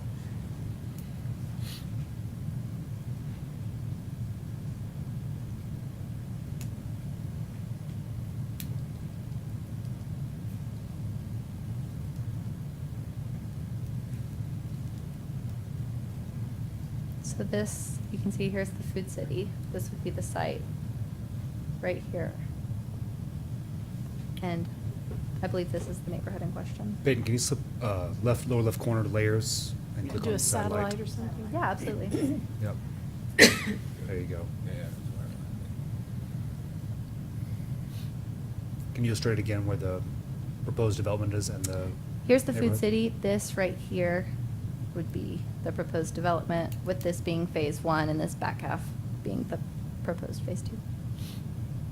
Circle the neighborhood one more time. And the neighborhood is right down here. And is that the railroad tracks? Yes. The railroad tracks is right behind, yes. Okay, that's what I was thinking. And there is a piece of property between the subject property and the neighborhood, is that correct?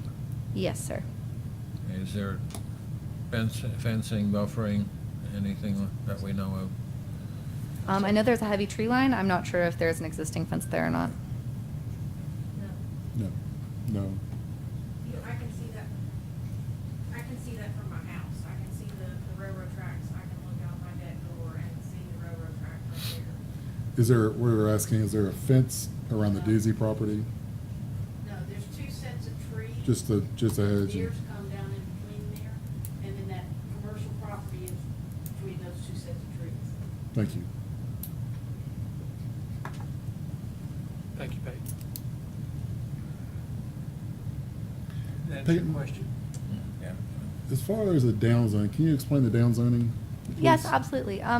So as of right now, this property has all of the rights and entitlements of the B4. So anything that is allowed in the B4 can be built without any of this public process going on right now. So the process, Commissioner Pavlich, that you're referring to as a downzoning is typically considered making a zoning district that is less intense. So for this, the B4 is considered a more intense zoning district than the RP5. So a residential use would be considered less intense than your commercial use. So that would be the concept of downzoning this property. So there's less traffic associated with it, less visitors to the property than you would see if a by right development that was commercial came in. So as far as adding an additional, however many units we're gonna add, number of trips for that particular roadway, is it gonna overload the road system? No, sir. Thank you. And again, a residential development would be considered less intense in terms of car travels than a commercial development. Thank you.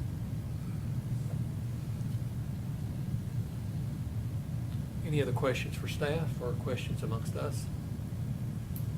I don't have a question. I'd like to make a comment. Please go ahead. I refer this to Hank, and I've been in John Sevier Center every week for 3 years.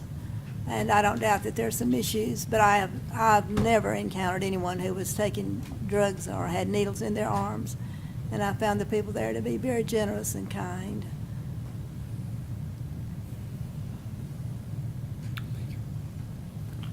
Okay.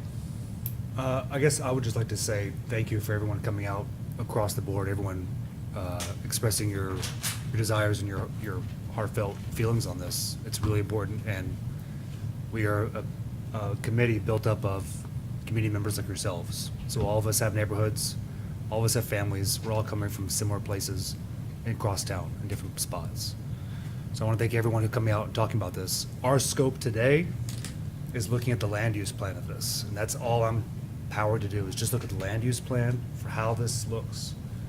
And so based off that, I'd like to make a motion that this be approved to move forward, or motion for this to go from B4 to RP5. I second. All right, we have a motion and a second. Discussion about the motion. All right, no discussion. Call the roll, please, Nicole. Commissioner Aldridge, Yes. Commissioner Bailey, Yes. Commissioner Murphy, I'm going to abstain, and the reasoning is because of my special interest with the JCDA and working closely with Good Samaritan and the population. I love them, so I don't want to make a decision just because I'm really in favor for them. So I'm going to abstain tonight and do the right moral thing. Commissioner Lockmiller, I'm going to add a comment since Commissioner Murphy has sort of made that an option. I want to recommend to the neighborhood to please form a neighborhood watch on your own. That's not something you need to wait for the city to do for you. You can also form a neighborhood organization. If you know me, you know that that's how I ended up sitting where I am right now, because I had problems in my neighborhood, and Commissioner Davenhart was also in my neighborhood at the time, and we had problems. We had very severe problems. And we formed a neighborhood organization. We began a neighborhood watch. We began taking care of each other. And it sounds like you all are working your way towards that, but a more formal organization within your neighborhood, the police will come and talk to you. They'll tell you ways that things they can do to help you. I would strongly, it sounds like you all have a problem now, that it's not a problem that's going to happen later if this property land use occurs. You have a problem now. So I would strongly encourage you to be proactive create a neighborhood organization and have the police come and talk to you all and tell you ways that you can make your neighborhood safer. It worked for me. It truly worked for me. And with that, my vote is yes. Commissioner Pavlich? I will echo Mrs. Lockmiller's sentiments. I also started a neighborhood watch committee in our neighborhood, and just doing that helped a lot. We had a lot of transient activity. Yours is definitely a little easier than the folks we had in ours. I think it's a railroad issue. Honestly, that seems to be their path of least resistance. And you're the last stop before they go up the mountain, right? So, but with that, and if I can help you do it, I will help you do it. You can reach out to me. But my vote is yes for the rezoning. Commissioner Rhodey? Yes. Vice Chairman Whitfield? Yes. Chairman Dagenhart? Yes. Motion approved. Thank you very much for everyone that came out and expressed your emotional and very justified comments, and I think you've gotten some good advice from the stand-up here. We're available to you if you want to ask questions. I'm going to call for a 5-minute recess. We'll assemble back in here to finish our meeting in 5 minutes to 8.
All right, we're back in session.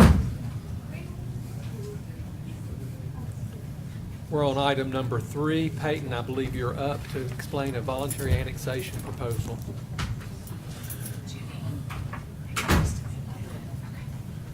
Wait, we called to order. I'm sorry. Ken? You're up. Yes, we're in order. I didn't hear the gavel. I haven't used the gavel yet. I forgot. That's why I didn't hear.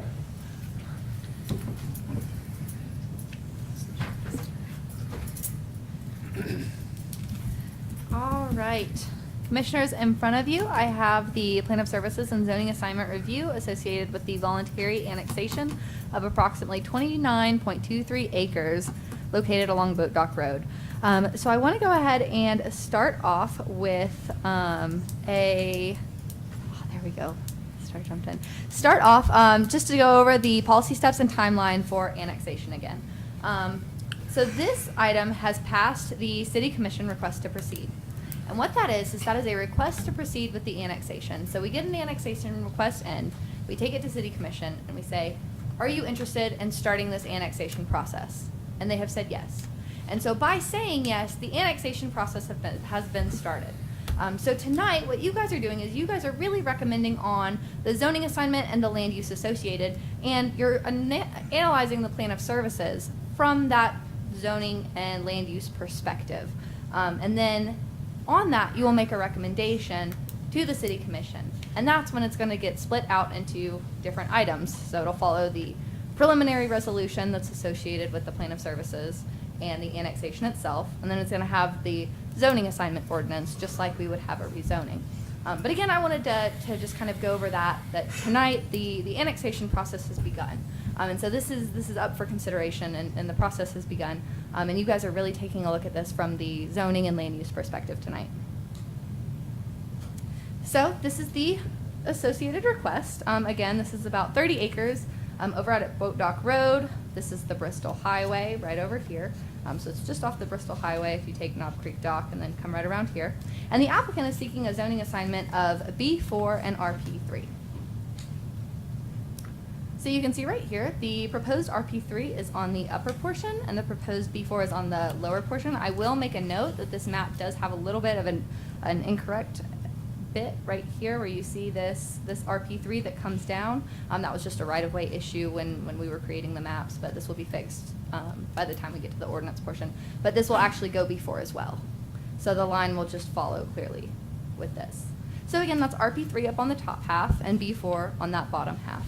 And again, there's no concept plan required for an annexation because you cannot make a binding development plan for an annexation. However, the applicant does plan to do townhomes on this RP3 portion, dry boat storage, a restaurant, and then houseboats on the lower B4 portion.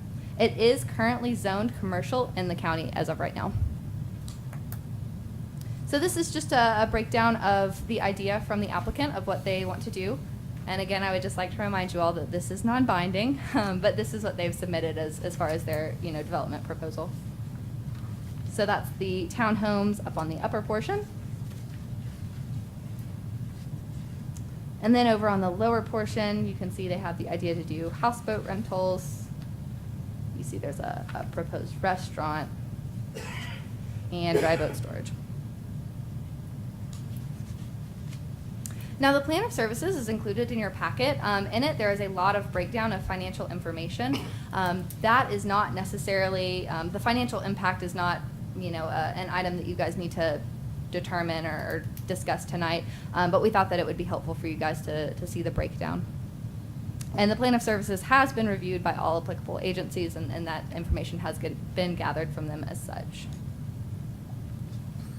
Here is a vicinity map. Staff does recommend approval of the zoning assignment and plan of services. Okay. Questions for staff? Boatdock Road is a public road, is that correct? That is correct. And it terminates in a loop? That is correct, yes, sir. And what kind of change would be anticipated for that? I cannot speak to what the applicant proposes as far as what that's going to look like, but I do assume that there would be some improvements there just based on the boats that are coming in.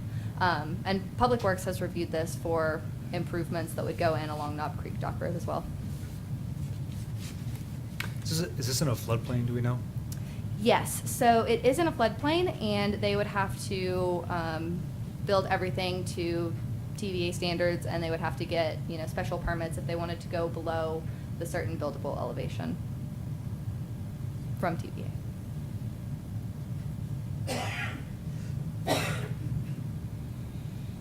Other questions? Thank you, Peyton. I'm going to open the floor for public comment. Is anyone here to speak to the question? Come forward, please, and with your name and address, and you've got 3 minutes.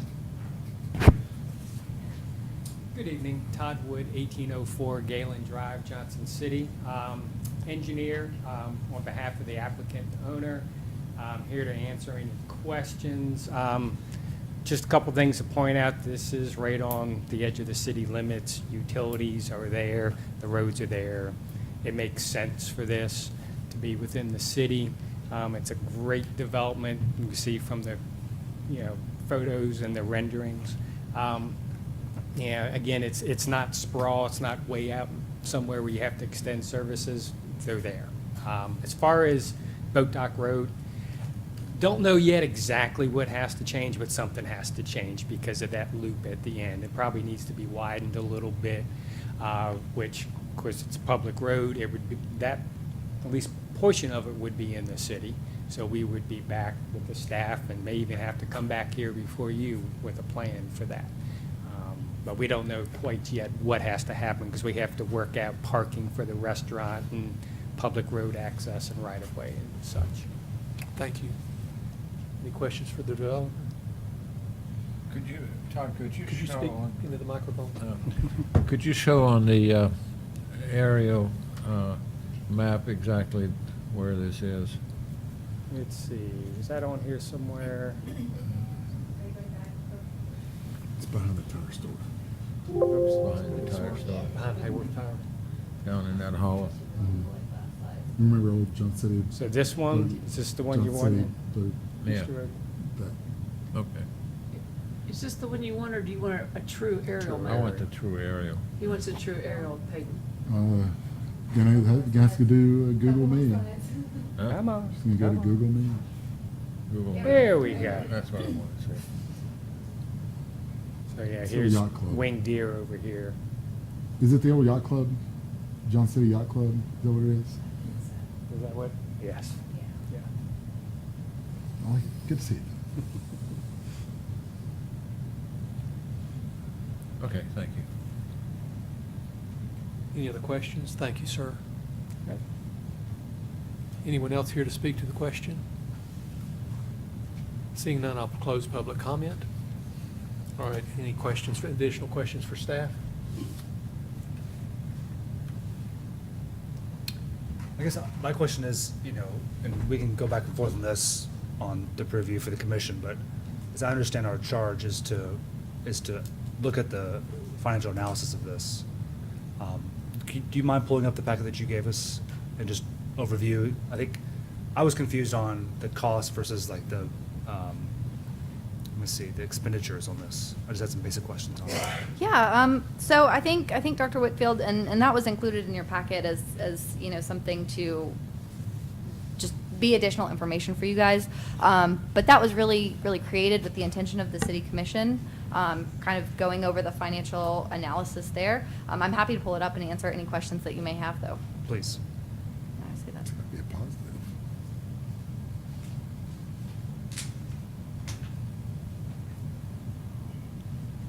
The service is already there, right? Water, sewer. Do you mind if I just go through it on the sheet, or do No, you want me to that's pull it fine. up on the thing? That's fine. Perfect. All right.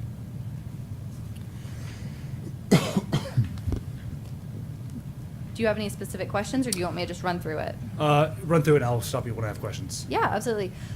So the capital expense up front, what we did is we asked the departments to kind of break their cost into two different areas.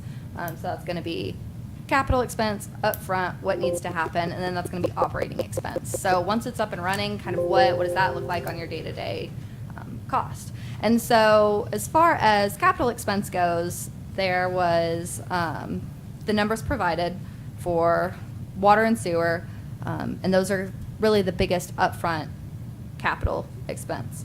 And then as you go down into the operational expense, really the only two departments that have a true operating expense were fire and police. And you can see that it's operating on a 10-year build-out period, just because this scale of development won't be done in a year all at once. They Sure. have a phased development plan as well. So that's what that operating expense is broken down into that 10-year period. I think my first question was right above that. It says police, again, assuming full build-out, et cetera, 4,000 to 8,000 annually. And the next line of that says fire, 1,200 by the second year. Do you see that? Yes, sir? But those, they're already there. It was talking about the anticipated increase in calls, like what it would cost them.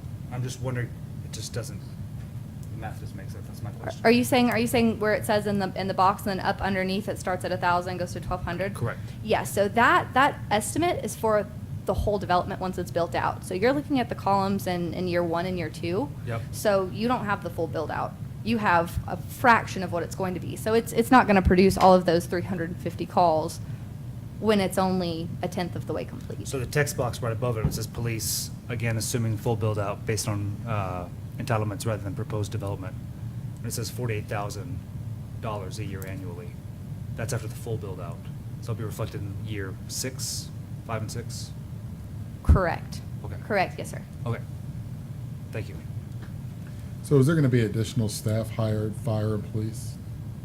I believe that the exact breakdown remains to be seen, and I want to applaud staff and all of the department leaders for working with me, because this is the first time that we've done something like this. So I asked them to kind of create numbers that they didn't necessarily know exactly what to create from. So I believe that the answer that specifically police gave that I remember was that there's the potential that this additional population increase could trigger an additional police officer. Yes, sir. Yeah, so I mean, this is not the first time you guys have done this. This used to be standard practice up until about a year and a half First ago. time she's seen it. Yes, yeah. But not the first time the departments have done it. Is that your comment? I have no comment. Sorry, continue. But yes, can I, any other So questions? overall, you're looking at revenue, 800,000, operational expenses, 990,000. Is that correct? Yes, sir. Okay.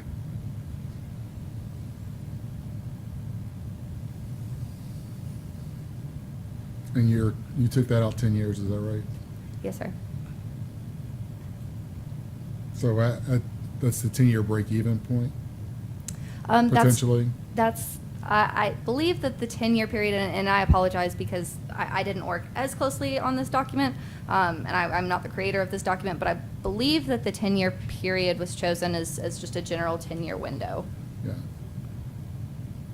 not necessarily the full build-out for this project.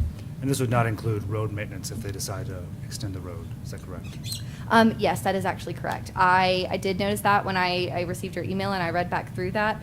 There would be an additional, I believe it was $20,000 that Public Works reported for the improvements along Knob Creek Dock Road that was not placed Okay. in this document.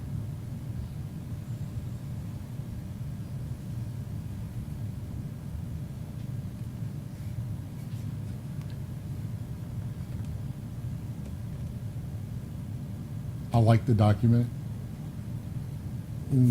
I think if I were to look at that, I would look at what our services are currently, for instance, fire department. All right. Do we actually have to increase staff to service that to what we already have? I think I would pose that question because we have a firehouse right there on the opposite corner, basically. And I can't imagine this triggering any more staff. Sure. Your capital's already there, your human capital's already there.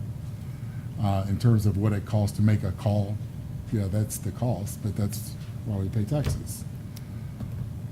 Right, yes, sir, JB. And I was just gonna bring up the fire services. They did provide a spreadsheet that was in your packet as well, and they did not call out any additional Human personnel that capital, would right? that would be needed for this. Yeah. Yes, sir. They just kind of broke down into about what would the population increase be, how many calls would that provoke, and then what does that cost entail. So fire and police are looking at it from a little bit of a different lens because they're looking at it from a population increase perspective, really, as opposed to a land use. Good questions, though. It's a good exercise. Great job putting it together. Very good. Thank you for putting that together. We really appreciate it. Yes, sir. I second that. Thank you. Any other discussion or questions?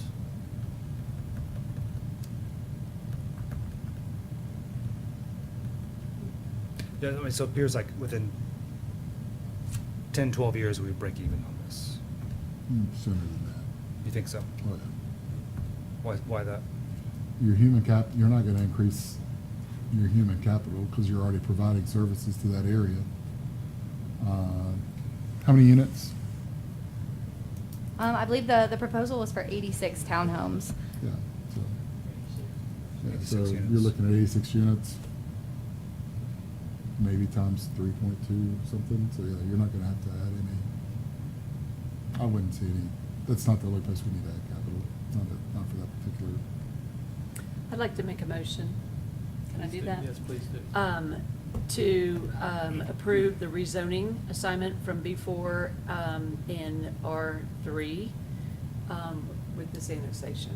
Is that, and the plan of services? And endorse the annexation. And endorse the annexation, whatever you just said. I'll second whatever you said. Three parts. There's only I'm one so other- cold. Thank you. It's called impact fees. Give the lady your jacket. They're called impact fees. Yeah. That's So what- we've got a motion and a second on the Do you have floor. that, Nicole? You are so awesome. Can you read, Thank you. Nicole, can you read the back for us, please? Yes, it's motion to approve the, I guess endorsement of the annexation. Approval. Is that? And we endorse the Approval. annexation, we approve the plan of service, and we Correct. we plan to make the zoning change. Okay, that, I just want to make sure endorse was the correct word for the annexation. Okay. Hey Peyton, It is- if you're gonna it go is to now. Planner 2, you gotta come up with a verbal. It is today. All right. Motion to approve the endorsement of the annexation, the zoning assignment of B4 and RP3, and the plan of services as presented by staff. And we have a Very second, is that good. correct? Yes, we do. Thank you very much. Any questions or discussion about the motion on the floor? I'd just like to make a comment. I think the path that Commissioner Whitfield is going down is we need to start looking at impact fees more so than what the cost benefit is. And I know we'll have roll some eyes over there, but that's my soapbox of the day. Thank you. Call the question. Commissioner Aldridge, Yes. Commissioner Bailey, Yes. Commissioner Lockmiller, Yes. Commissioner Pavlich, Yes. Commissioner Rhodey, Yes. Vice Chairman Whitfield, In the spirit of long-winded speeches tonight before a vote, I just want to say thank you again for putting together these numbers. Much appreciated. Yes. and Chairman Dagenhart. Yes, Motion approved. thank you very much, Peyton. You're not finished yet. Number 4, we have another voluntary annexation. In case you guys are not sick of me yet, I am still up here. Before you, I have the plan of services and zoning assignment review for the voluntary annexation of approximately 10.2 acres located at the termination of Ridgetop Drive. So again, I have our policy steps and timeline. I discussed this with you guys as the last, same thing stands for this process as well. So this request is for this piece of property right here. Again, it's this 10.2 acre tract. The applicant is seeking a zoning assignment of A1. Now, they're requesting A1. There's no concept plan required. However, there are plans to do a single-family home. This is non-binding. And so part of the reason why there was some concern and why the decision to go A1 is because this surrounding neighborhood is zoned R2A. And the original request came in with that same zoning to match the R2A. And during the plan of services process. Water sewer was like, this is at the top of a ridge. We could not service it if this subdivision continued out the way it is. And so by going in with the zoning assignment of A1, even though they do want to do just a single family home, what we're doing is we're actually protecting the subdivision from being able to continue moving out through the zoning. So again, as you can see through the county, you've got A1 all around. It's at the back of the neighborhood. It's at the very edge of the city limits. So staff does believe that A1 is acceptable and appropriate for this area.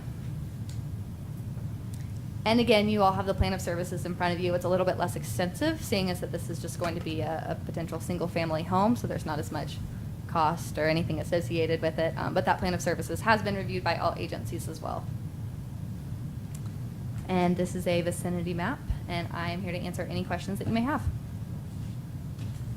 Ms. Vaughn, I think my only concern is, could the applicant ask for water services and we could provide it? Is that an option? For the proposal, it could be provided, yes. It could be provided. It can be as A1, single family. Okay, got it. Thank you. It couldn't be subdivided. And that was the hesitation. Again, this request originally came in with that R2A zoning district, and it still had the same plans to go as a single family home. But there were concerns that because of the annexation process, because there's not a binding concept plan, that there would be the possibility to develop that out. And so this is where the plan of services kind of informs that land use decision, because we have this home at the top of the neighborhood that cannot be serviced. We cannot, our plan of services says we cannot service if the subdivision expanded. So how can we zone it appropriately so that it can come in and still get the services that it needs? So this is a great example of that. Thank you, Peyton. Open the floor. Is anyone here to speak to the question? Seeing none, I'm going to close the floor for public comment. All right, any questions of staff additionally or discussion amongst the commission? Make a motion? Please do.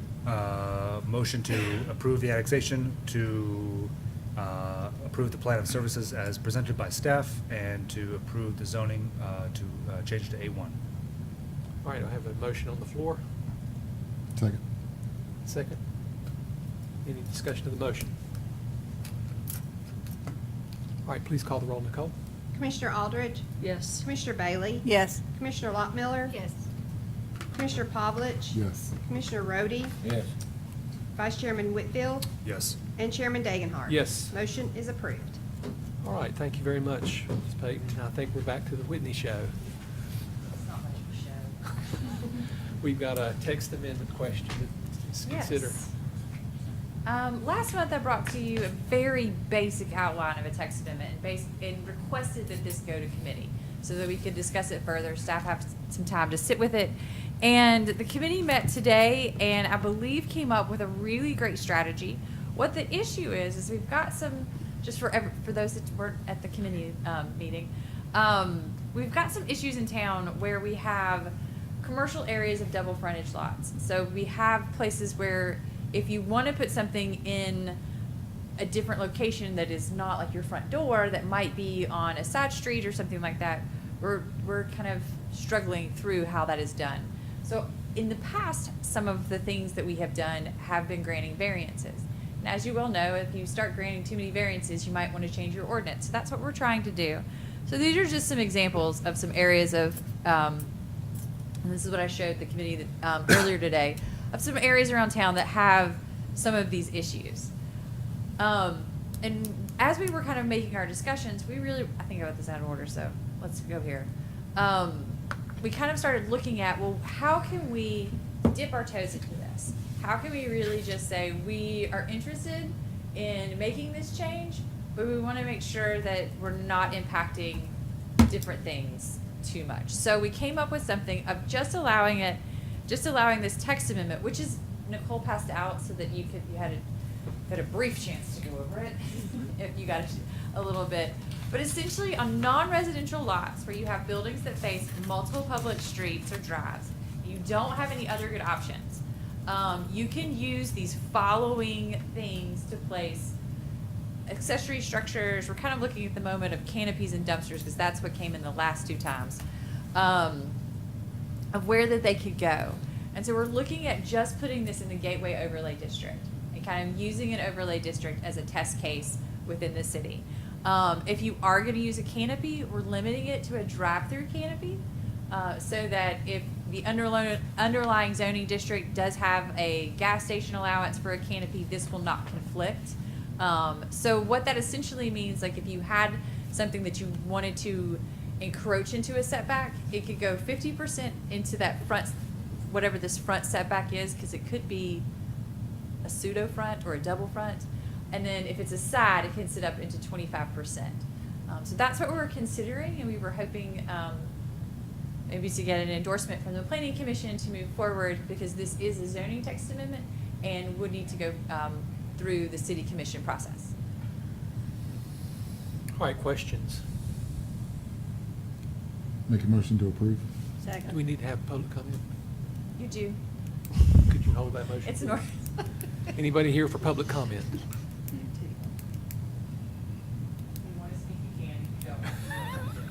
You didn't, we didn't let you speak earlier. This one is I'm Darrell Fowler, businessman in Johnson City, and was privileged to sit in ears only in the last meeting and learn about how this process unfolds, and the gateway overlay option seems to be the best coming out of committee, and I'm all in favor of it and excited to see what y'all decide. Thank you. Thank you for your patience. Seeing no one else, I'm going to close public comment. Now, I'm going to let you have it. Make a motion to approve. Second. All right, motion and a second on the floor. Any other discussion? Nicole, call the roll, please. Commissioner Aldridge? Yes. Commissioner Bailey? Yes. Commissioner Lockmiller? Yes. Commissioner Pavlich? Yes. Commissioner Rhodey? Yes. Vice Chairman Whitfield? Yes. Chairman Dagenhart? Yes. Motion approved. Okay, we had one item added to the agenda. Nicole, would you please remind me what that item is? Overlays and zoning. Overlays and zoning. Per conversation today at our subcommittee meeting and speaking with staff, we discussed, I guess, charging the subcommittee to look at overlays and zoning moving forward, so that if we have a overlay that extends to a certain point, if the land adjacent to it becomes zoned, it's residential, gets zoned commercial, so it falls in the same zoning of the overlay, that the perimeters of the overlay would also extend to that new zoning aspect. And so I think we should take this subcommittee and discuss. And Would you be agreeable to remanding that to the strategy subcommittee and have them report back? strategy or legislative land Okay. use. Either one. Legislative land use is probably the better Yeah. choice. Yeah, that's what I thought. Okay. Do we need a motion for that? I make a motion to approve. Second. All in favor, say We have it now. Aye. We did. Done. Great. Okay, I think that's the last item on the agenda. You're standing at the podium, Whitney. I think That's all I have. that's all I have. You make me wonder. That's all I got. All right, meeting adjourned. Thank you, everybody.